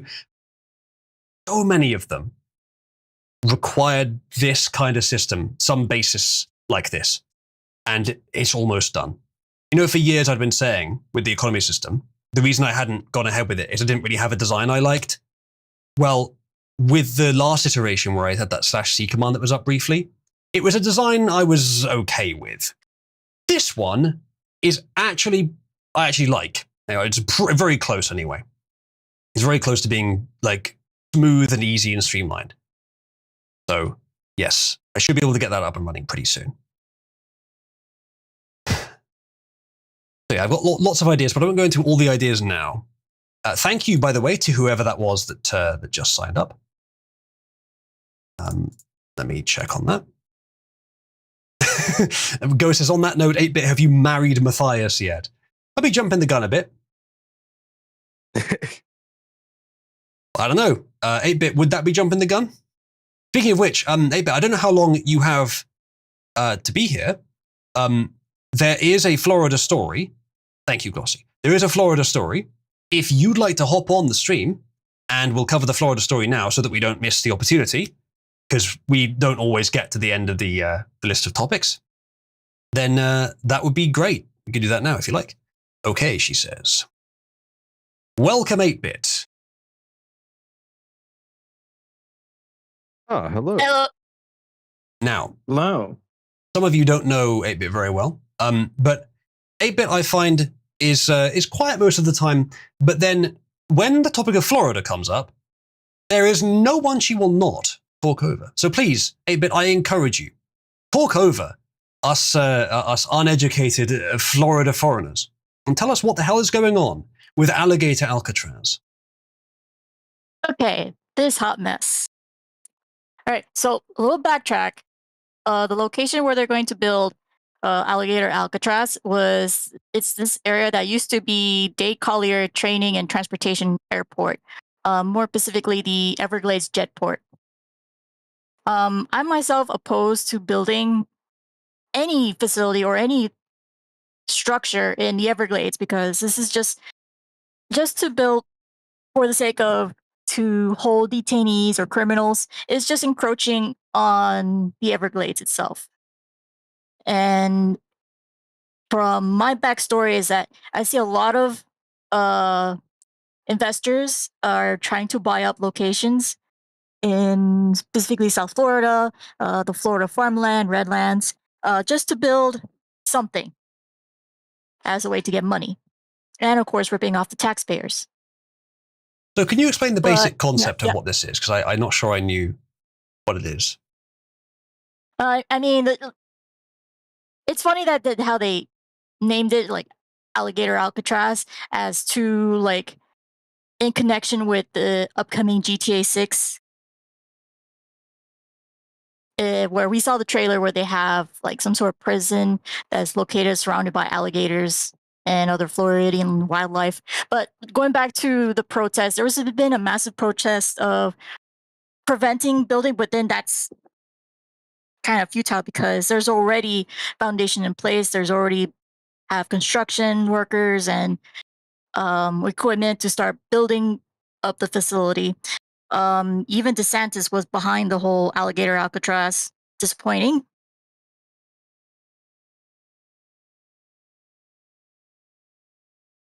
Right. Any other questions? I'm still not sure what it is. Is it a prison? Yes. Okay. So a prison in the Everglades, and as JDev says, using natural barriers as a way to keep prisoners in. Okay, I can see the appeal of that in concept, but I don't know a lot about the Everglades, but as I understand, they are basically a colossal swamp and wildlife reserve that you're not supposed to build on. Yeah, I mean, of course, they picked a location that there was already some sort of a build, which was a former airport facility. So they just decided to build a correction facility to house not just criminals, but illegal migrants. If they were exclusively using it for deportation and it actually make the deportations go faster, would it be worth it? I don't know. I mean, the fact that it's going to be right in the middle of nowhere, like supposedly I hear that satellite communication is, or like, for example, if you're out in that specific area, you will have absolutely no cell phone connection. Like you're just out in the deadlands, unless you have technology that would facilitate to have emergency contact information or to alert assistance. But yeah, you're going to be, once it's built, it's going to be just out of nowhere. And if you try to escape, well, good luck trying to survive, not just alligators and snakes, but mosquitoes that will take a quart of blood. And that's just one. Just think of many. So they probably won't want to escape then. And most likely, but it's kind of sus that they do it like right in the middle of nowhere. We already have a correction facility, which is called Chrome Correction, which is a little bit into the Everglades, but it's not. It's still within civilization in at least en route into the major cities. So is the airport that they're building it on or around or near, is that now defunct? No, the airport has been defunct for years. Okay. And so they just decided to build on that specific location. All right.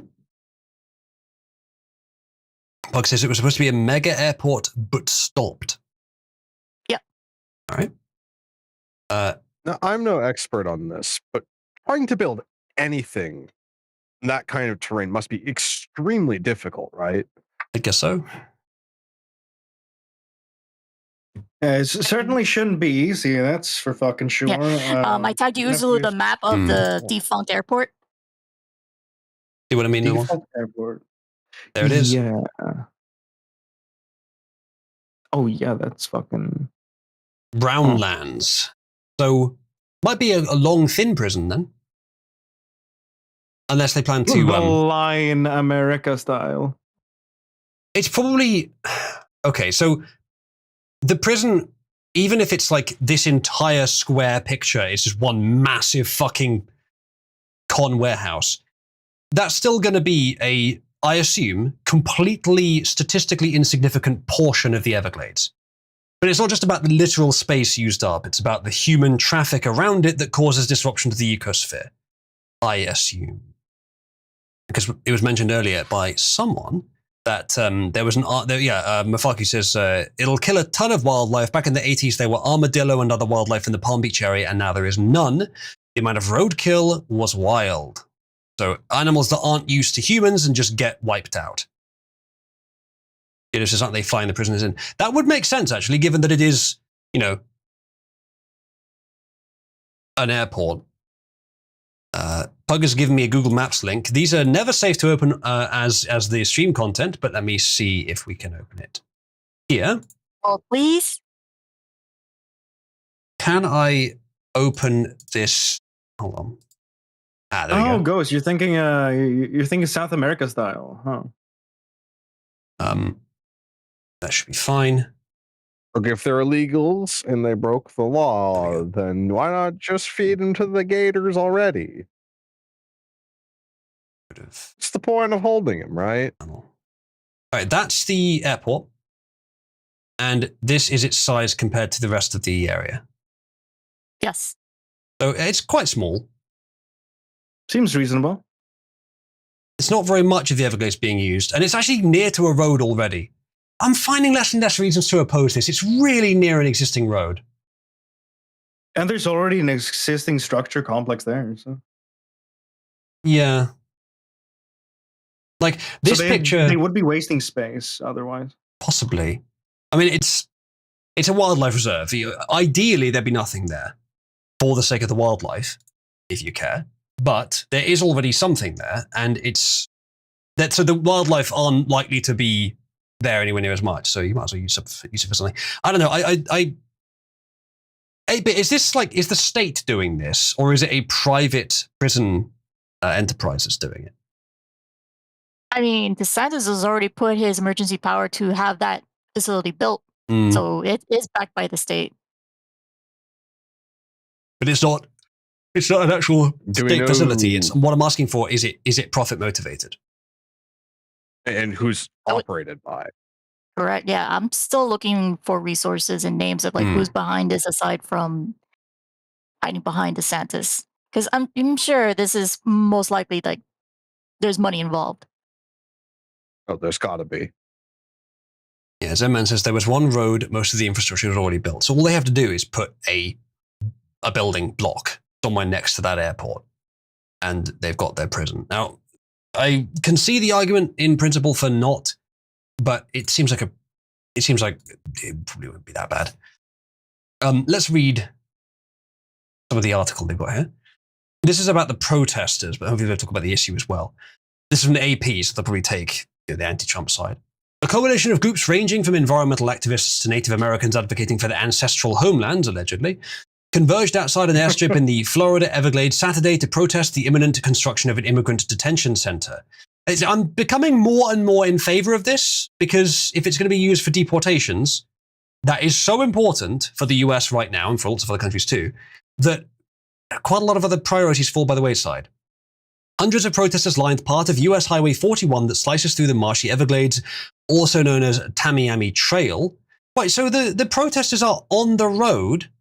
They're aware the road exists. But too little too late.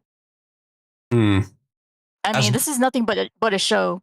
What do you expect out of the fucking crowd that would do this, honestly? as dump trucks hauling materials lumbered into the airfield. Cars passing by honked in support as protesters waved signs calling for the protection of the expansive preserve that is home to a few native tribes and several endangered animal species. Christopher McAvoy, an ecologist, said that he saw a steady stream of trucks entering the site while he protested for hours. Environmental degradation was a big reason why he came out Saturday, but as a South Florida city commissioner, he said concerns over immigration raids in his city also fueled his opposition. Right, so if that's your political position, I'm going to find it difficult to sympathize with you. Because then the rest of it could just be an excuse. 2 satellite images captured by Planet Labs PBC and show that the state is plowing ahead with building an immigration detention center with heavy-duty tents, trailers, and other temporary buildings at the Miami-Dade County-owned airfield. Let's see what the difference is. Yeah, they've converted a plane into tents. And it's got greener. Damn, they've greenified it. So I'm guessing that was the before, and then this is the after. Could be a seasonal change in the original photograph. That'll be why the green is there. Yeah, they didn't do it themselves. Quote, people I know were in tears and I wasn't far from it, he said. Florida officials have forged ahead over the past week in constructing the compound dubbed as Alligator Alcatraz within the Everglades humid swamplands. The government fast-tracked the project under emergency powers from an executive order issued by Ron DeSantis that addresses what he views as a crisis of illegal immigration. That order lets the state sidestep certain purchasing laws and is why construction has continued despite objections from Miami-Dade County Mayor Daniela Levine Cava and local activists. The facility will have temporary structures like heavy-duty tents and trailers to house detained immigrants. The state has to... Okay, so it's not a building block, it's just tents. Come on, guys. It's not even a block, it's just tents. Like, at that point, I would say the protesters are mostly just concerned about the immigration issue and they're using the ecological issue as a shield for that. Mm-hmm. I would agree. I might be wrong, though. Okay. So I'm kind of disappointed it's just... Because there's already a runway there, right? If it's in even half-decent condition, there's no reason why they can't just get supplies in from air. In fact, it'd be faster and oftentimes easier than navigating through the Everglades, wouldn't it? Probably. I mean, there's a road, but still. Yeah, but in terms of actual... They can fly them out of the country from here. Exactly. So I can see why Ron went for this. In for the holding, and then you fly them the fuck out. Yeah. I can see why Ron went for this. It doesn't sound good initially, but once you look into it, go on, Ava. Also, just keep in mind that right now I'm in hurricane season, so I would have the potential of getting a hurricane. So when building a facility in that specific location, I don't work at the correction facility, nor I've been into because they haven't caught me yet. But I'm just curious, like, what would happen if there's like a major hurricane and it's within directing path? Good question. I don't think the tents would be up to it, really. I guess they'd be relying on an early warning. I mean, whenever there's a big hurricane in Florida, it's not like you don't know it's coming. I guess they would have to scramble something quickly. Yeah, at least you get a week. It's not like if you're in California and all of a sudden shake, rattle, and roll, you get like a earthquake. At least we get somewhat of a heads up and like just make sure you gather supplies, you get your generator running, you got your fuel to run the generator, and that's it. Well, here's the thing. If they're in a big building block, that's probably more risky than just in tents. In tents, what's the worst that can happen? One of the tent poles hits you in the head. Yeah, there might be bigger tents than that. But still, they're not as dangerous a structure to fall over, but they are a bit more likely to fall over. However, if in the chaos, some of the immigrants escape, where the fuck are they going to go? That's the reason he put it here, in the swamp. So it does make sense, I think. It's a fair point to raise it a bit, but it probably wouldn't be much of a problem. I mean, it's just by luck if they would have like a getaway car if they managed to escape. But that's a big Unlikely. stretch. Yeah. It's Well, not see, going to be reliably the happening. answer is tear up the road. Just purely have stuff flown in and out. That's it. When they're doing this, they could easily just put a little checkpoint or a police car half a mile down the road on either side of the prison. Job done. Make an actual moat have alligators in it. You know what? That sounds like a great idea. Yeah, I'm seeing a lot of upsides to this idea, actually. I can kind of see why everyone went for it. Like, on paper, it makes sense. If you've got a problem and you've got the terrain that can help alleviate at least some of it. I would say a little And bit hey, more. you know, oh no, a little bit it's more, some bad weather. Some of them just happen to have keeled over. Oh no. Anyway, I was a little bit more, unsure if I thought it was going to be this huge concrete building. It's not. It's tents. They're completely temporary. Fuck off. Pug has once again linked this AI video about Gator Gitmo. I'm tempted to watch it, but is it really that good? Can I get one or two other people having a look at it and say, is it really worth watching? I can tell you that thumbnail sucks. Well, it's AI. It seems like the whole thing is. Okay. The compound's proponents have noted its location in the Florida wetlands, teeming with massive reptiles like alligators and invasive Burmese pythons, make it an ideal spot for immigration detention. Yeah, the problem. They shouldn't escape anyway. Clearly, from a security perspective, if someone escapes, there's a lot of alligators. DeSantis said Wednesday, no one's going anywhere. Under DeSantis, Florida has made an aggressive push for immigration enforcement and has been supportive of the federal government's broader crackdown on illegal immigration. Not an unfair way of putting it, slightly biased, but not unfair. The US Department of Homeland Security has backed Alligator Alcatraz, which DHS Secretary Kristi Noem will be partially funded, said will be partially funded by the Federal Emergency Management Agency, FEMA. Finally doing something good for once. But Native American leaders in the region have seen the construction as an encroachment onto their sacred homelands, and I'm afraid to say I don't give a shit. Sacred homelands. It's the fucking biggest crock of shit. Well, guess what illegal immigration is? Yeah, hold on a second. In this area, it's like what, the Mississippi area, and I'm sure like the community, like where were they? I'm sure money was passed, and they're like okay with it, but then put on the face like, no, this is our sacred homeland. You shouldn't build anything on top of it. Yep. The sacred homeland being encroached upon is what we're trying to solve. What mass immigration is. Implemented by politicians, probably supported by most of the people in this picture. Sondland says, did some rough measurements on maps. The island next to the runway has more space than the housing area of the prison I used to work at that housed about 800 inmates with a good amount of extra space. So they've got plenty of room. I think this is a good idea, guys. I mean, I'd say pack them into fucking shipping containers since they're so used to it. Just to answer... Yeah, that way you can get them on the trucks easier too. We do have a Mississippi casino right on Tamiami Trail, so... there you go. Thank you, Whitbit, playing for there, complaining about this. Crashing their narrative. What do you want to bet some the of way them that I'd actually handle play this there? kind of problem, right, is you got a bunch of these guys, right? And they're very used to being in shipping containers. So what you do is you park a C5 Galaxy on the runway and you get a few shipping containers, you cram them in there, you attach a couple drogue chutes.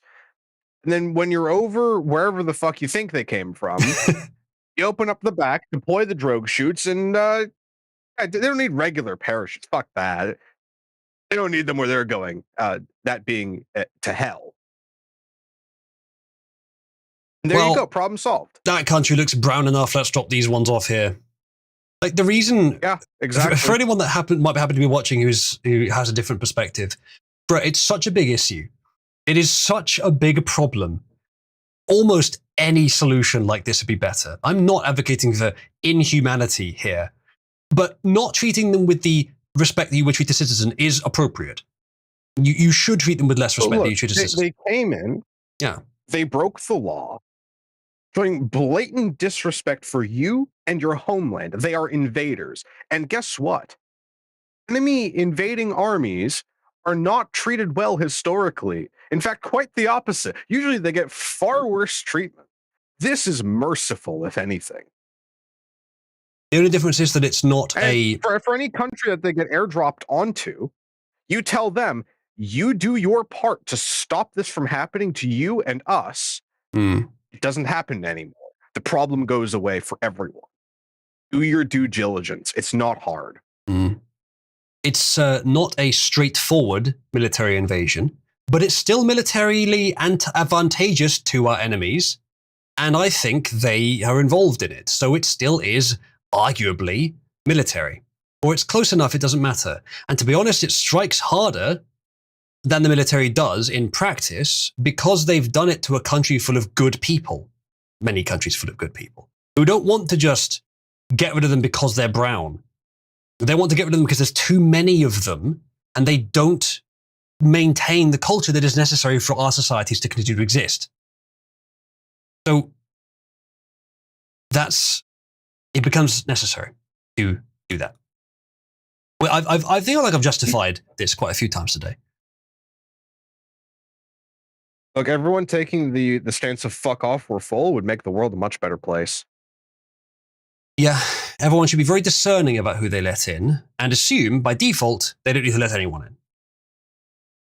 Until you get to a situation where you're not putting any arbitrary restrictions on who can work, and yet you have an economy so flourishing that you want to bring in the best talent from around the world. And sure, if we're talking like 160 plus IQ geniuses that want to come and work in your country, that's probably a free pass. But short of that, unless it's criminal, of course, short of that, it should be very, very selective. But yeah, anyway, that's, at the very least, that's how the policy should be for years from now, because it's just too much. It's gone too far, way too far. Anyway, we'll read a bit more of the story, but I think we get the gist. They've seen the construction as an encroachment upon their sacred homelands, which prompted Saturday's protest. In Big Cypress National Preserve, where the airstrip is located, 15 traditional Mikosaki and Seminole villages, as well as ceremonial and burial grounds and other gathering sites, remain. Others have raised human rights. Fucking name them, guy. Yeah. Others have raised human rights. Yeah, indeed, Mofaku. Others have raised human rights concerns over what they condemn as the inhumane housing of immigrants. Bruh. Oh, I'm sorry. We'll send them home faster, shall we? Yeah. What do you think was going on in Thailand? If you break the law, or if you go go to Thailand illegally, or North Korea, or China? Mm. Burton said it is inhumane to house them. You're paying for it. You're paying to treat them humanely.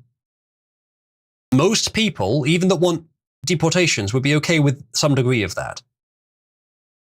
But they're asking an awful lot here, these guys. Hey, you know what's much cheaper? 45 ACP. It would be cheaper. And you know what? I wouldn't mind if my taxes went to even, say, I don't know, some 7.62 rounds. It gets the job done a little better. A little more definitively, you know? It sends the message. I think even in a most... language that they understand, too. I think even most people for the message you want 12 gauge. I think even most people in civilized countries who want deportation wouldn't want it done like that. But I believe the point Quattro is making, or at least the point I want to draw from it, is that would literally be cheaper. That would be a solution, and yet we're doing it this way, much more humane. Anyone else from doing the same. It would, and that's the thing. Yeah, it would. Yeah, you would. Again, I'm not advocating it, but you would kill a few, and then they'd stop coming entirely. Guess what? Deterrence works, and the evidence is the fact that we have not been bathed in a sea of nuclear hellfire. Every day that you continue to draw breath is more and more evidence that deterrence works. Yeah. But wait, Quattro, we have to appease the squeamishness of the masses. They can get fucked because they're barely even people. Yeah, I agree. They can't form a coherent opinion on their own. They don't even have the qualifications to exercise free will. However, I don't care what they think. Even though that's largely true, it's not advantageous to say it too loudly because it's their support that will turn the tide of war. So we are in the unfortunate position where we may realize that they are essentially just normality-seeking. I want to say they're individuals who seek normality, and comfort comes from normality for them. They seek to be part of the stability, part of convention, but they're still part of society. Evolution has deigned that they are necessary, and in order to win, you have to convince them. They have so chosen whether to we like it or not, the core of humanity, what makes us human, how we've gotten this far as a species, and it is because of that in any other era, people like that would not survive. Oh, they would. That's the problem. We The- got the here problem is they probably on would. a mountain of corpses of better men than the ones that are the next generation, so to speak. The normies, I know that a lot of what you're saying derives from COVID, and certainly that was a very low fucking point. And I'm not defending how they behave there. I'm only defending the broad idea of having people who aren't competent to come up with original thoughts and independent, thinking on their own. Regardless whether we To think me, it's right they're or an not, existential threat. we do need to convince them in order to win. They are civilization destroying. That's what they are. They are the people. They're like termites. Just because your walls are infested with termites doesn't mean that it makes the termites load bearing. I think you may be a little more upset with them. I mean, remember that the ones that you identified that were the real problem were probably a relatively small proportion of the overall. Yes, everyone got on board with COVID a bit too much for a while, but it was also those very same people eventually getting sick of it that caused the COVID fury to drop down. If they really were just You say completely... that, but it wasn't them. Go on. Because those same people are the reason why it was perfectly okay for our government up here in Canada to start shutting down people's bank accounts. They made no stink about that, no fuss. They did not care. In fact, they supported that. Because normies, they are evil. Not by birth, but by choice. They're the worst kind, the kind that cannot recognize that it is. So you're literally pulling a banality of evil argument here. I wouldn't say that they're evil. It doesn't but take much to be evil. They can be Evil is a manipulated to choice. serve evil, unfortunately, because what they're doing, whether Precisely. they realize it or not, is serving stability. And if the stable system, maybe not long-term stable, but currently stable system is evil, then it's not necessarily the right time to upend it. That has to happen as a result of processes that are currently in effect, but we haven't quite hit the tipping point yet. I view normies as a regulator on that so that we don't tip too early, but it very often feels like we're tipping too late. I agree. And maybe we tell are. you now. Here's the thing with normies. They simply defer to whatever they believe is the current authority, right? Yes. So if a new warlord popped up tomorrow and suddenly just took over the entirety of my country, they would bow down without a second thought. Yeah, probably. That's just how they are. They're unthinking. There would be... They cannot... It varies. It's a gradient. But there would be some resistance to it, even if they had no way of physically resisting. But yeah, a lot of them would just seek normality, especially the lowest IQ. They would seek whatever's normal because that's safest. But I think, Quattro, your reasoning, a lot of it is true, but it doesn't seem to take into account that this is what evolution has selected for. Even in previous times, you had the same rough composition of IQ levels among society. In fact, maybe more balanced towards more low IQ people. I believe the reason is for stability. Even if that stability is at certain times actually harmful, that's when it's the job of people like us who can think to persuade the normies, not necessarily by argument, but by experience, which they get through their own, lived experience as well. But to aid in that persuasion as well by presenting, a cause, presenting a front, which gives them something to join, some new normal to join, which actually makes their lives more comfortable. Because ultimately, that's what civilization is about stability. That's the hardest thing to achieve. And so the fact that most humans pursue stability, even at the expense of truth or power, does make sense, but it does suck to be an individual in that situation. But broadly speaking, I think that is the way that makes sense. And yet these same people were effectively calling for my head just a few years ago and pretend like they didn't do it. Yeah. The mainstream media was outright doing so because I simply didn't go along with the current thing. No, I'm not disagreeing with that. That was a low made point. Into a pariah as a result. And I cannot forgive that. Because I've seen firsthand the evils that regular people are capable of. Not just then, but even before. Yeah. No, I agree. The They're capable of it. forms that evil takes can be so minute, even that you may not necessarily recognize it immediately. But once it takes root, it corrupts the soul. And the normie has let it utterly subsume them. They cannot think in a paradigm that is not utterly evil. When the stability they serve by instinct is itself evil, they become, unfortunately, quite often themselves evil in effect, yes. Even if they're not even people, if they're doing it for good intentions. Yeah, it can certainly happen. The status quo itself is the most anti-human it has ever been. Possibly, yes. Some 20th century ones may have been more anti-human, but yeah, we're pretty close at least. Well, a fucking Pol Pot is pretty. They didn't encourage antinatalism quite so much. Maybe, yeah. This is all very Hannah Arendt coded. I mean Arendt coded. Have you read? I assume you might have read. Have I read her books? No, Quattro. I assume you might have read her books since Jewish. No, I'm not. Okay. No, because it's kind of this discussion that you were having here. That it's pretty much. This is simply my personal view on the matter because of everything that I have been through and witnessed in my lifetime.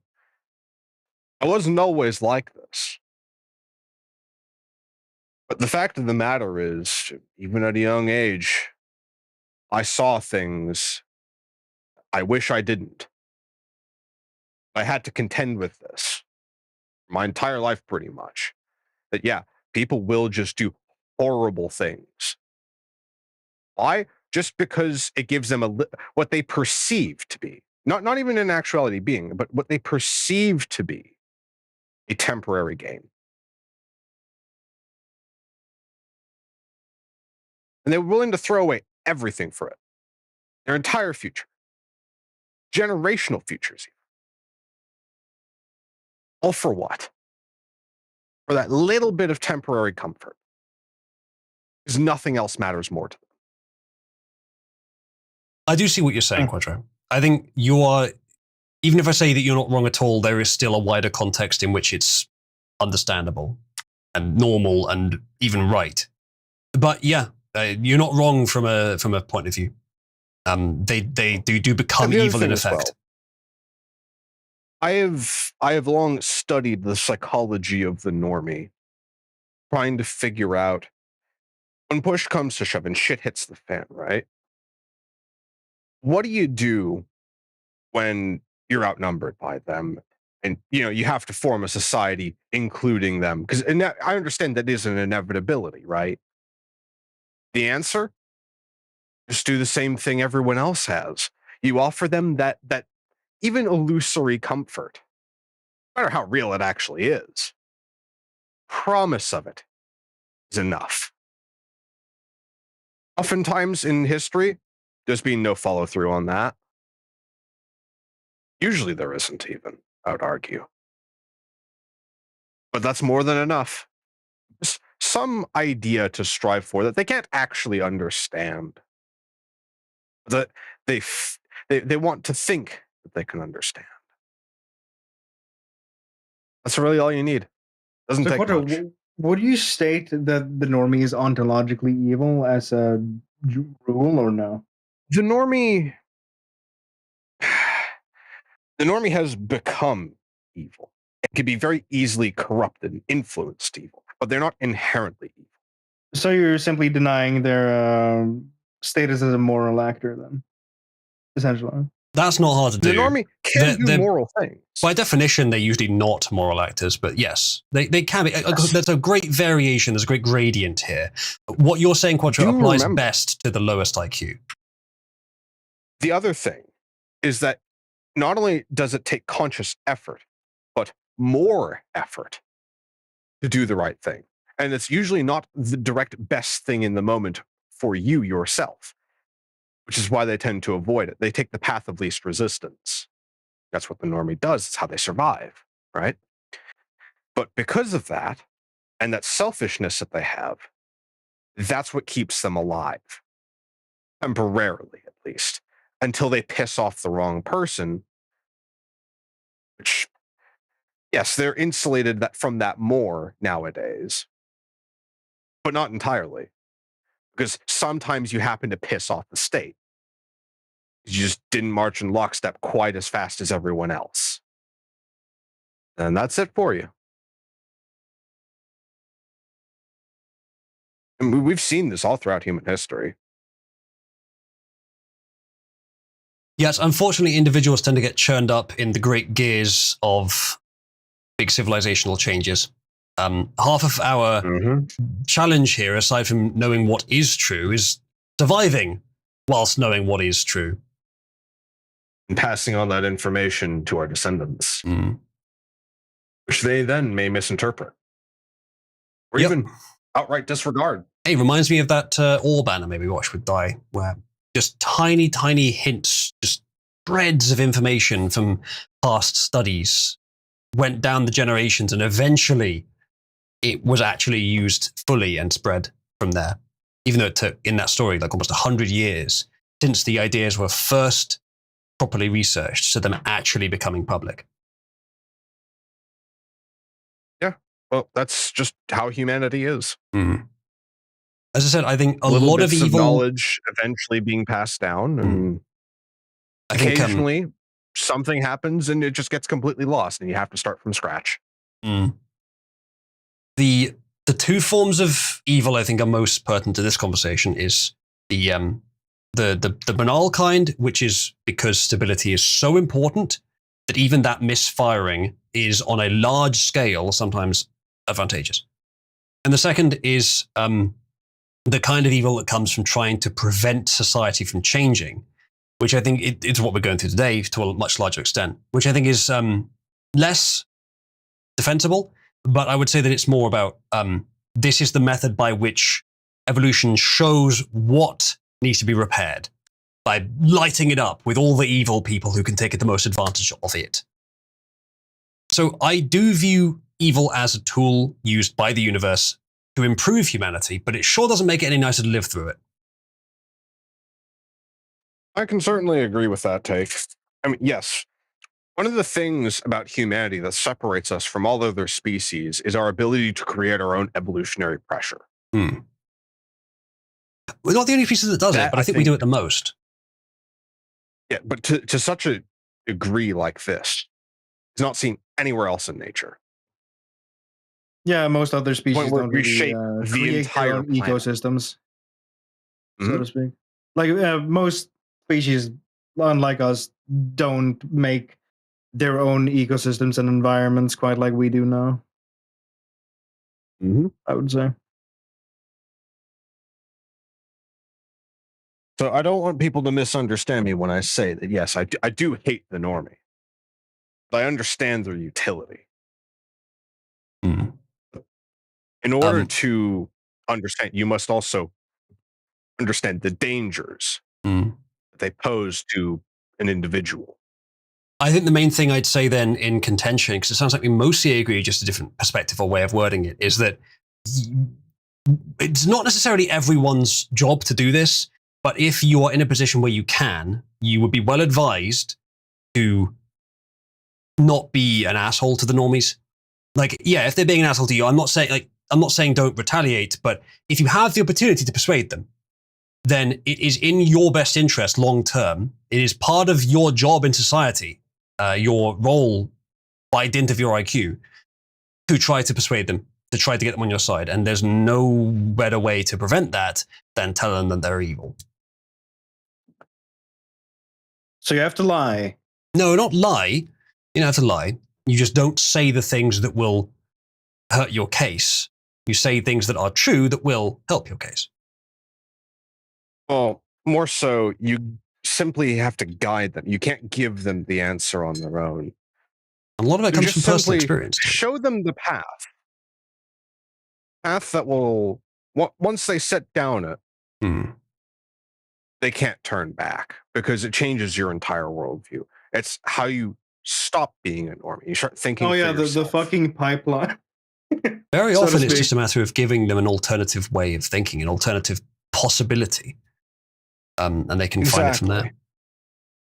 But yeah, I think... and there's many, many good ways of doing so without utterly annihilating them. All of us here... That will vary on an individual level, because the normie, believe it or not, even I will admit, they do have some shreds of individuality. Problem is, they don't know how to bring it out themselves. They don't even necessarily know that they have it. They might think that they do, but like not in the way that they actually find themselves. So, yeah, because all of us, despite the evils that they may permit and even perpetuate, right? Even so, they have the capacity to become great people. Everyone's got to start somewhere. And you never know among how many normies you're going to find the next great person either. They can be born anywhere. So all of us here, I think it's fair to say, have at least a teensy bit of tism. And so we're all pretty well adapted to analytical thinking, reasoning, logic, to truth. That's what we are. So that's our role of the three major archetypes in society: truth, power, and normality. Truth is the one that we like the most, which is why we're all here discussing what we think is true. I think that that's the easy thing. That's what we're supposed to be good at. The thing that's actually a job that we have to do, not necessarily each one of us, but generally that we have to do, which is actually difficult, is not just something that we're naturally good at, but actually takes effort and thought and comprehension, and a much greater amount of it, is how do you communicate with normies? Because this is the kind of thing that most of us, or many of us, spent a large portion of our lives dreading and avoiding, because normies are hard to comprehend. There's so many implicit things going on there that are not as open or not as available to an autistic mind.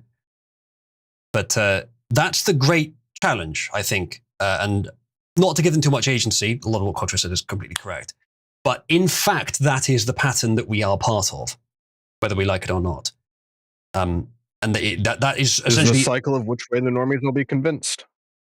And I think the Orwell's conception of the pattern of the three political classes, where the top two switch over every generation with the help of the lowest class. They switch over when they become too abusive.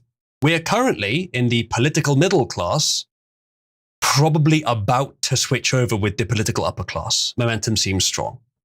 And we will only do so with the help of the political lower class, which incidentally already support us and have done for years. Most of them, yeah. Definitely exceptions, and when something new and unexpected comes up, they don't know what to think. They tend to defer to normality, but majority of them already support the ideas we support and have done for years.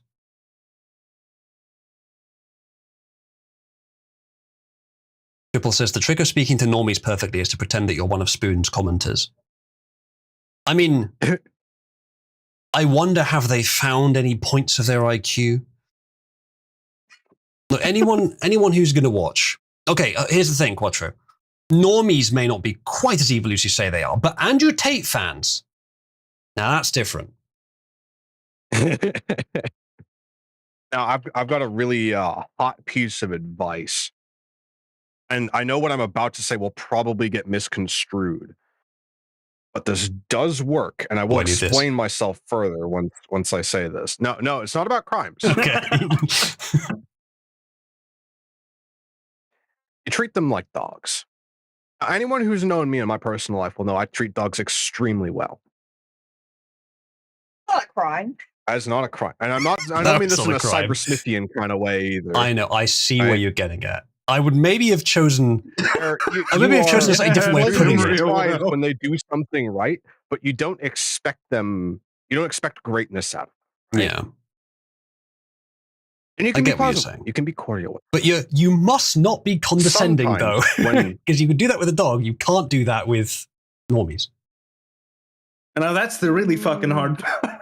There is a way to do it, but it requires so many factors to be ever so perfect in your favor. Yeah.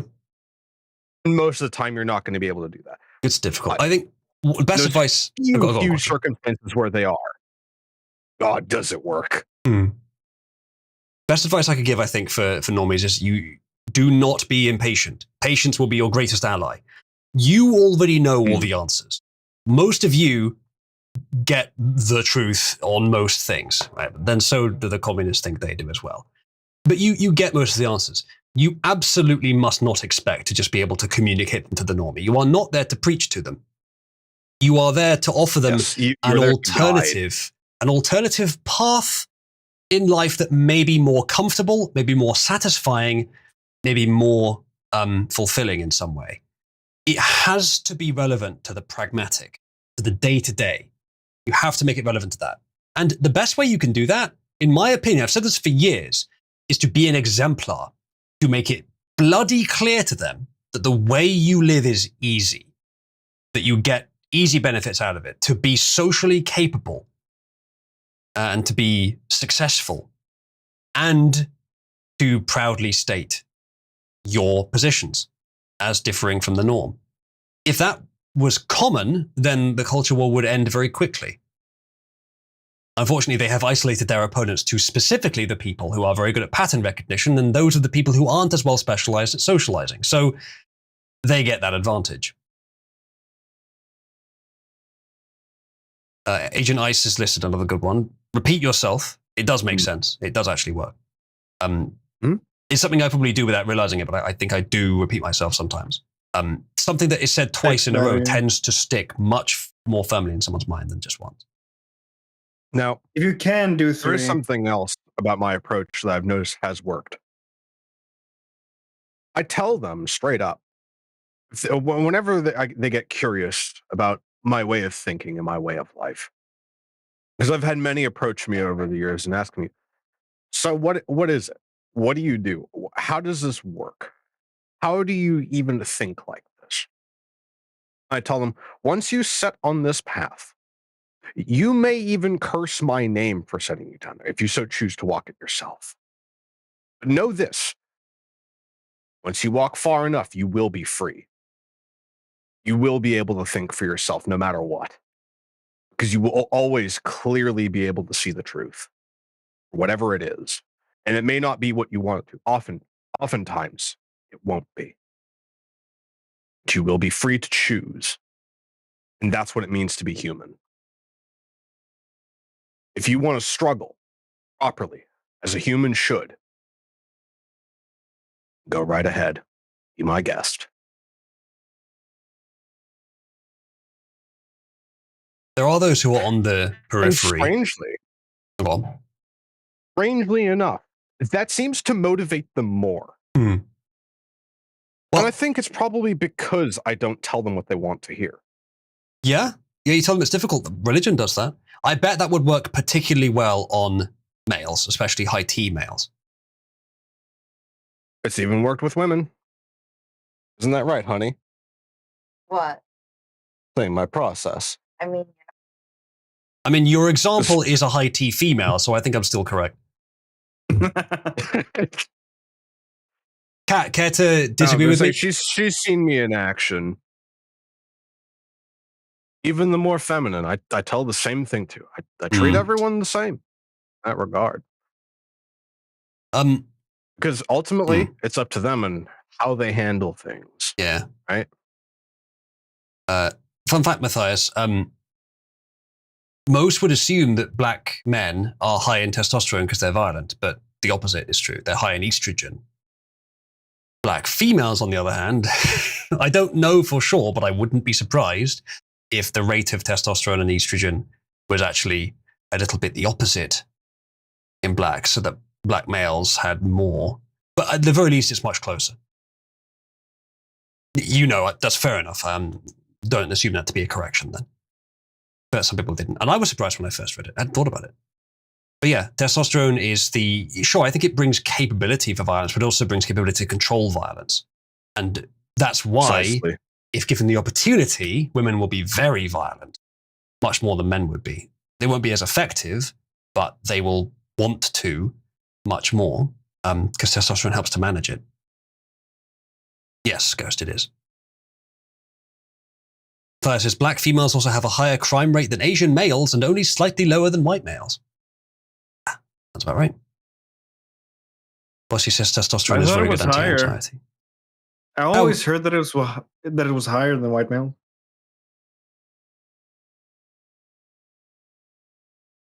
When who eats pie for breakfast, where's that from?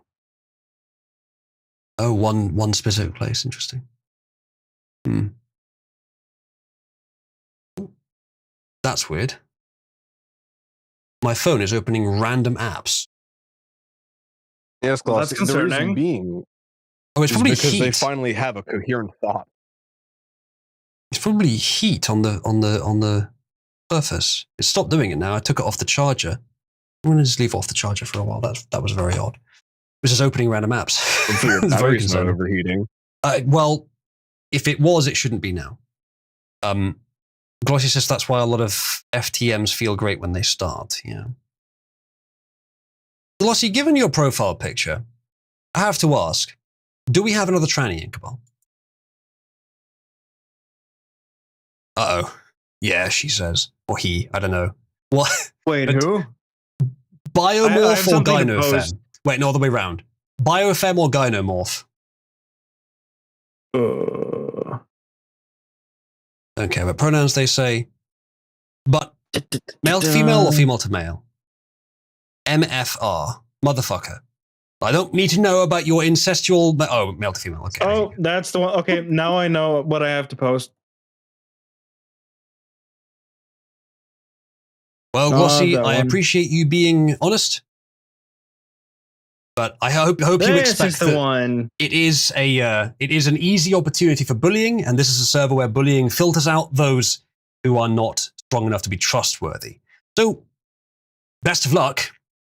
But I would often advise people not to be too open about their vulnerabilities.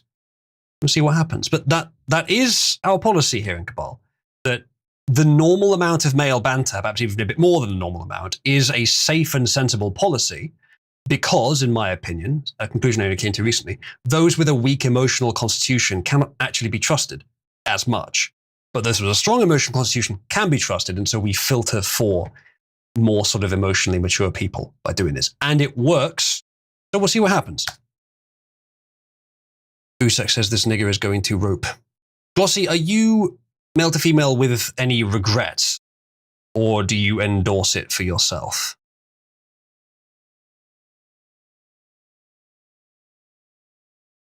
I unfortunately have to step away for a few minutes, but I'll be right back. Sorry to hear that. See you soon. No regrets, they say. That won't be too long. Bear in mind, chat, that while there are multiple categories of tranny, there's the manipulated autist, there's the psychopathic predator, I suspect, I don't know for sure, there is also that third category of people that actually have gender dysphoria, the real condition. Now, I don't think a transvestitism or surgical changes are the correct answer for them medically. I don't think it's the right way to go. But it's at least a bit more justified than the other two categories. It could be worse. But yeah. Glossy, I'm sure people will have a lot of questions for you. And wish you best of luck with it. Anyway, chat, I think we'll probably wrap up there. Going for almost, 3 hours and 3/4. We'd usually aim for... Damn. Yeah, we'd usually aim for between 3 and 4 hours. Well, Glossy, yeah, why did you tell everyone? Why did you admit it? I mean, you could have just acted coy. Then again, you could have just lied. I guess you're not a liar, and you're not one to realize that if you just hadn't answered, then it would have been obvious. So maybe you had no choice once I asked you. Fair enough, Glossy. Maybe you'll get on okay. I'm thinking, I was thinking, let's end, because I'm kind of tired, but we have the highest viewer level so far this evening, now, 4 hours in. What am I doing something differently than usual, chat? Dare I say, am I doing something right? Chat, press 1 if the fact that the Cabal's newest transgender individual has just become my newest patron is a bad sign. for the quality of my content.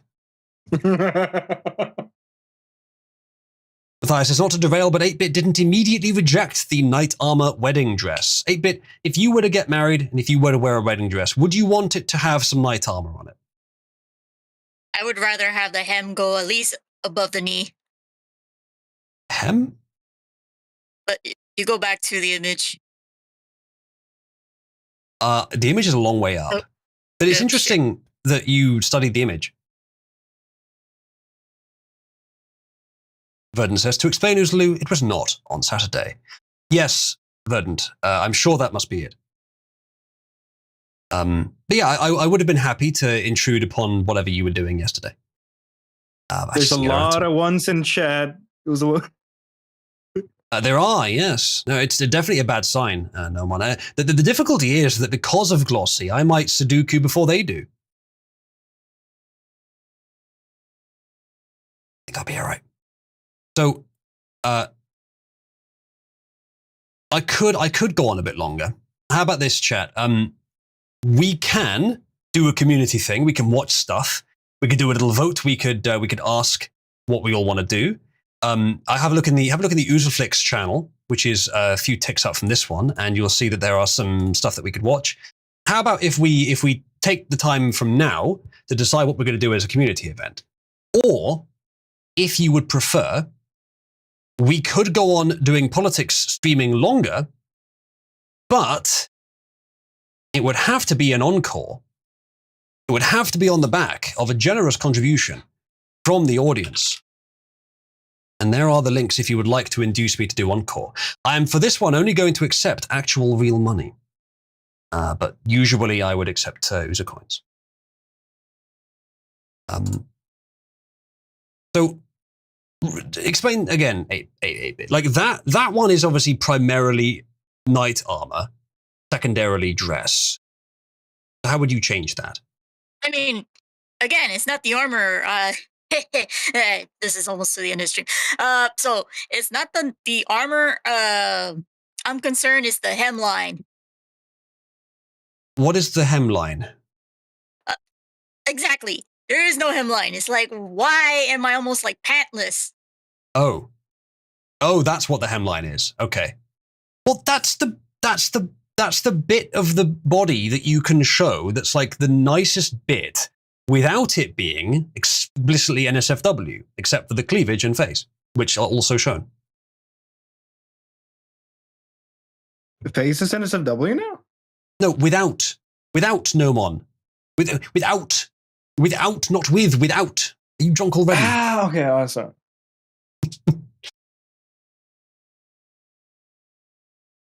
Uh-oh. Glossy is a fan of Blair White. Chat, it's over. Uzu thinks women should wear burqas, confirmed, says Ghost. Words hard.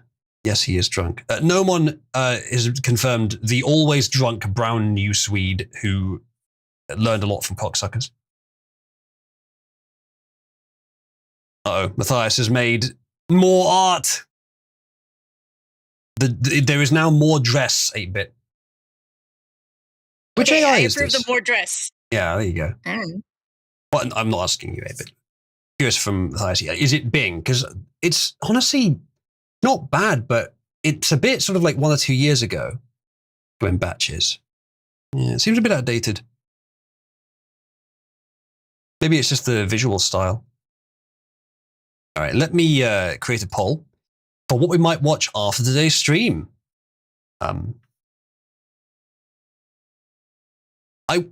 think I wouldn't do Scooby-Doo because Atronach already put on the only one I actually know. The only thing I might do is to put on like Scooby-Doo episodes of the original Hanna-Barbera cartoon, which is actually probably not that entertaining these days. It would be nostalgic for a few people, but I want to have something with broad appeal, like something a lot of you will be interested in watching.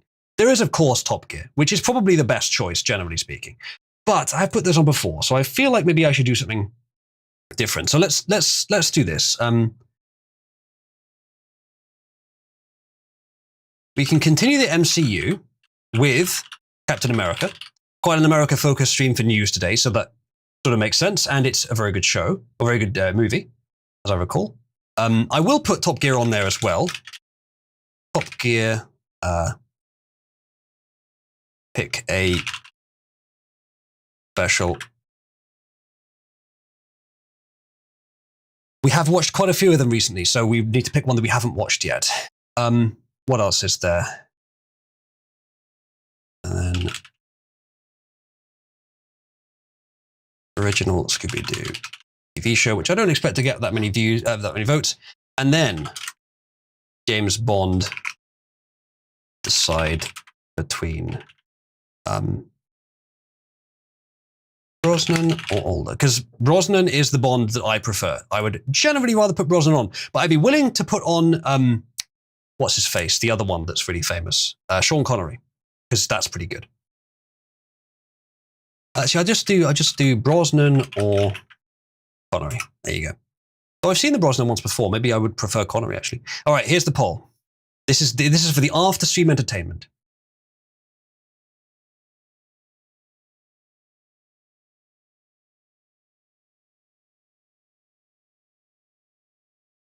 So what'll it be, chat?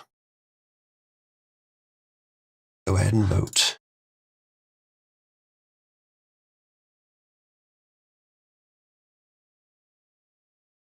Matthias, how much would you contribute for me to host an entire stream with a slideshow of pictures of you and 8-Bit getting married in AI as my background?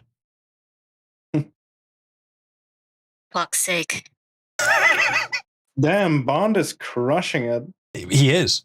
I have returned. Welcome back, Quattro. There is now a poll for what we're going to do after the show. He's literally James Bond. He is literally James Bond. I actually have not watched that many Connery movies. Do any of you know the Sean Connery Bond movies well? Because I think I've only seen one or two of them. What is the best one? Good night, Mulchita Zach. Try to keep Quattro from becoming Wes 2.0. His rambling was approaching the convergence point. What do you think, Quattro? Are we in any danger? I certainly hope not. I mean, I'm sorry to hijack things like that. I didn't really mean to. Like, no, that's a topic you're passionate about, and I value your input on it. I don't think you're wrong. I just take a different way of presenting it, I think. But no, it's good to bring that up every now and again. It's something that I know that my way doesn't always work for other people. In fact, it only really seems to work for me because of my particular situation. I think Wes and I did occasionally disagree on topics quite strongly as well. On that particular one and a few similar ones, we actually tended to agree, I think. But on a few others, we disagreed. And where we disagreed, he was much less pleasant about it than you are. Oh, no. I'm the kind of guy who I can have disagreements with friends and still remain friends. Indeed. And my first week here, you had me on for a little bit, and I had a big disagreement with Jack about economics. I don't remember that, but a long time ago. We spoke for a while about it afterwards, and we hashed things out. Ghost says Westro confirmed. Oh no. I'm turning Sicilian. Help! Oh, that's a fucking hellish abomination of an amalgamation. Matthias is forcing 8-Bit to be present for most of the show. Opens bank account. Look, I'll let anyone bid against that if you like. If Matthias does send any money for it, but Matthias, my offer is genuine. The background, I'm okay with varying this a bit and making it based on community memes. I'm okay with that. What I might do, though, and I'll say this now, is that just to not give the wrong impression to newcomers, I might add some sort of semi-transparent overlay on it just to make it clear it's part of the background and not the thing we're talking about. But it would still be the same image. You would still recognize what it was. It would still be exactly what you want. Just be maybe a little bit grayed or a little bit darker than usual. But that's all. Thunda says, hear me out. You only live twice. Has Connery pretending to be Japanese? Oh, so. Sure, yeah. We'll do a poll for which Sean Connery movie to watch. So yeah, that sounds good. Ooh, Ice has a full fucking list of them. Fantastic. I'll probably, whatever we end up watching, I'll definitely not do anything illegal to acquire it. Obviously, we're going to be sitting here silently watching our own copies and synchronizing with each other. Our own legally obtained copies, yes. For the court records. But yeah, James Bond has definitely won the vote. So we shall the James like Bond. it. Good. I like James Bond. And we will pick a good one. So yeah, hopefully the 33 of you that are still here in the audience, a lot more than I usually have right at the end of the show, you will stick around for that. You'll join us in Pit 1, I hope, for a quick chat, after which we'll head to Stage 1 probably, or Stage 2 or something. And I'll put on a Bond. We'll decide which one it'll be. So, thank you. Wait, hang on a minute. You mean to tell me that viewership went up during my impromptu rant? Viewership has been it started off at like 20, which is fairly normal, but then as it went on, it climbed up, and it's never dropped below 30 for the last like 2.5 hours, which is an unusual pattern, but I'm not complaining. But yeah. Damn. All right. Thank you for joining us, chat. I'm going to wrap up there. Thank you to those who were stream later, I think. What do you mean by that? Oh, stream is late. Yeah, maybe it's that, but I've noticed that doesn't always correlate. I tell you what, let's have a quick look at the Senate thing. Are they still just pontificating? Because I thought we'd get the vote today. Well, that is their job. Traumatic brain injury at just 4 weeks old. I'm sorry, 7 weeks. Shut it off. Yeah, they're still fucking doing They're this still shit. nattering on. Let's actually have a look. Senate passes big, beautiful bill. Oops. Big, beautiful bill. Senate okays advancing big, beautiful bill. Republican who voted no won't run again. Based. This is not that they voted on it. They still haven't. They're just getting to voting on it, basically. This is all slightly older news. Mega bill Such a reading historical delay. wraps up after nearly 16 hours live from an hour ago. But no, they're still delaying. Yeah, so it still hasn't happened. Fucking ridiculous. What Well, I'm not waiting around all night for these retards. We'll What come is back to the it. longest delay I don't know. historically? I don't know. It can't be much longer than this, can it? No, I think there have been like ones that have been days. Oh, wow. Yeah. That is- Someone in chat Actually, will no, know. I think the largest one was 24 hours exactly. Someone Vox says I'm the same remembering thing, so correctly. he might be right. So we're close. Maybe they're trying to beat the record. Anyway, I'm trying to end the stream, damn it. Thank you for joining me. Thank you to my guests, 8-Bit Quattro and Nomon. Anytime. Yeah. All right, interesting, PH. We'll talk about that in a minute. And thank you to the audience. Thank you to the generous contributor or contributors. It might have been one or two.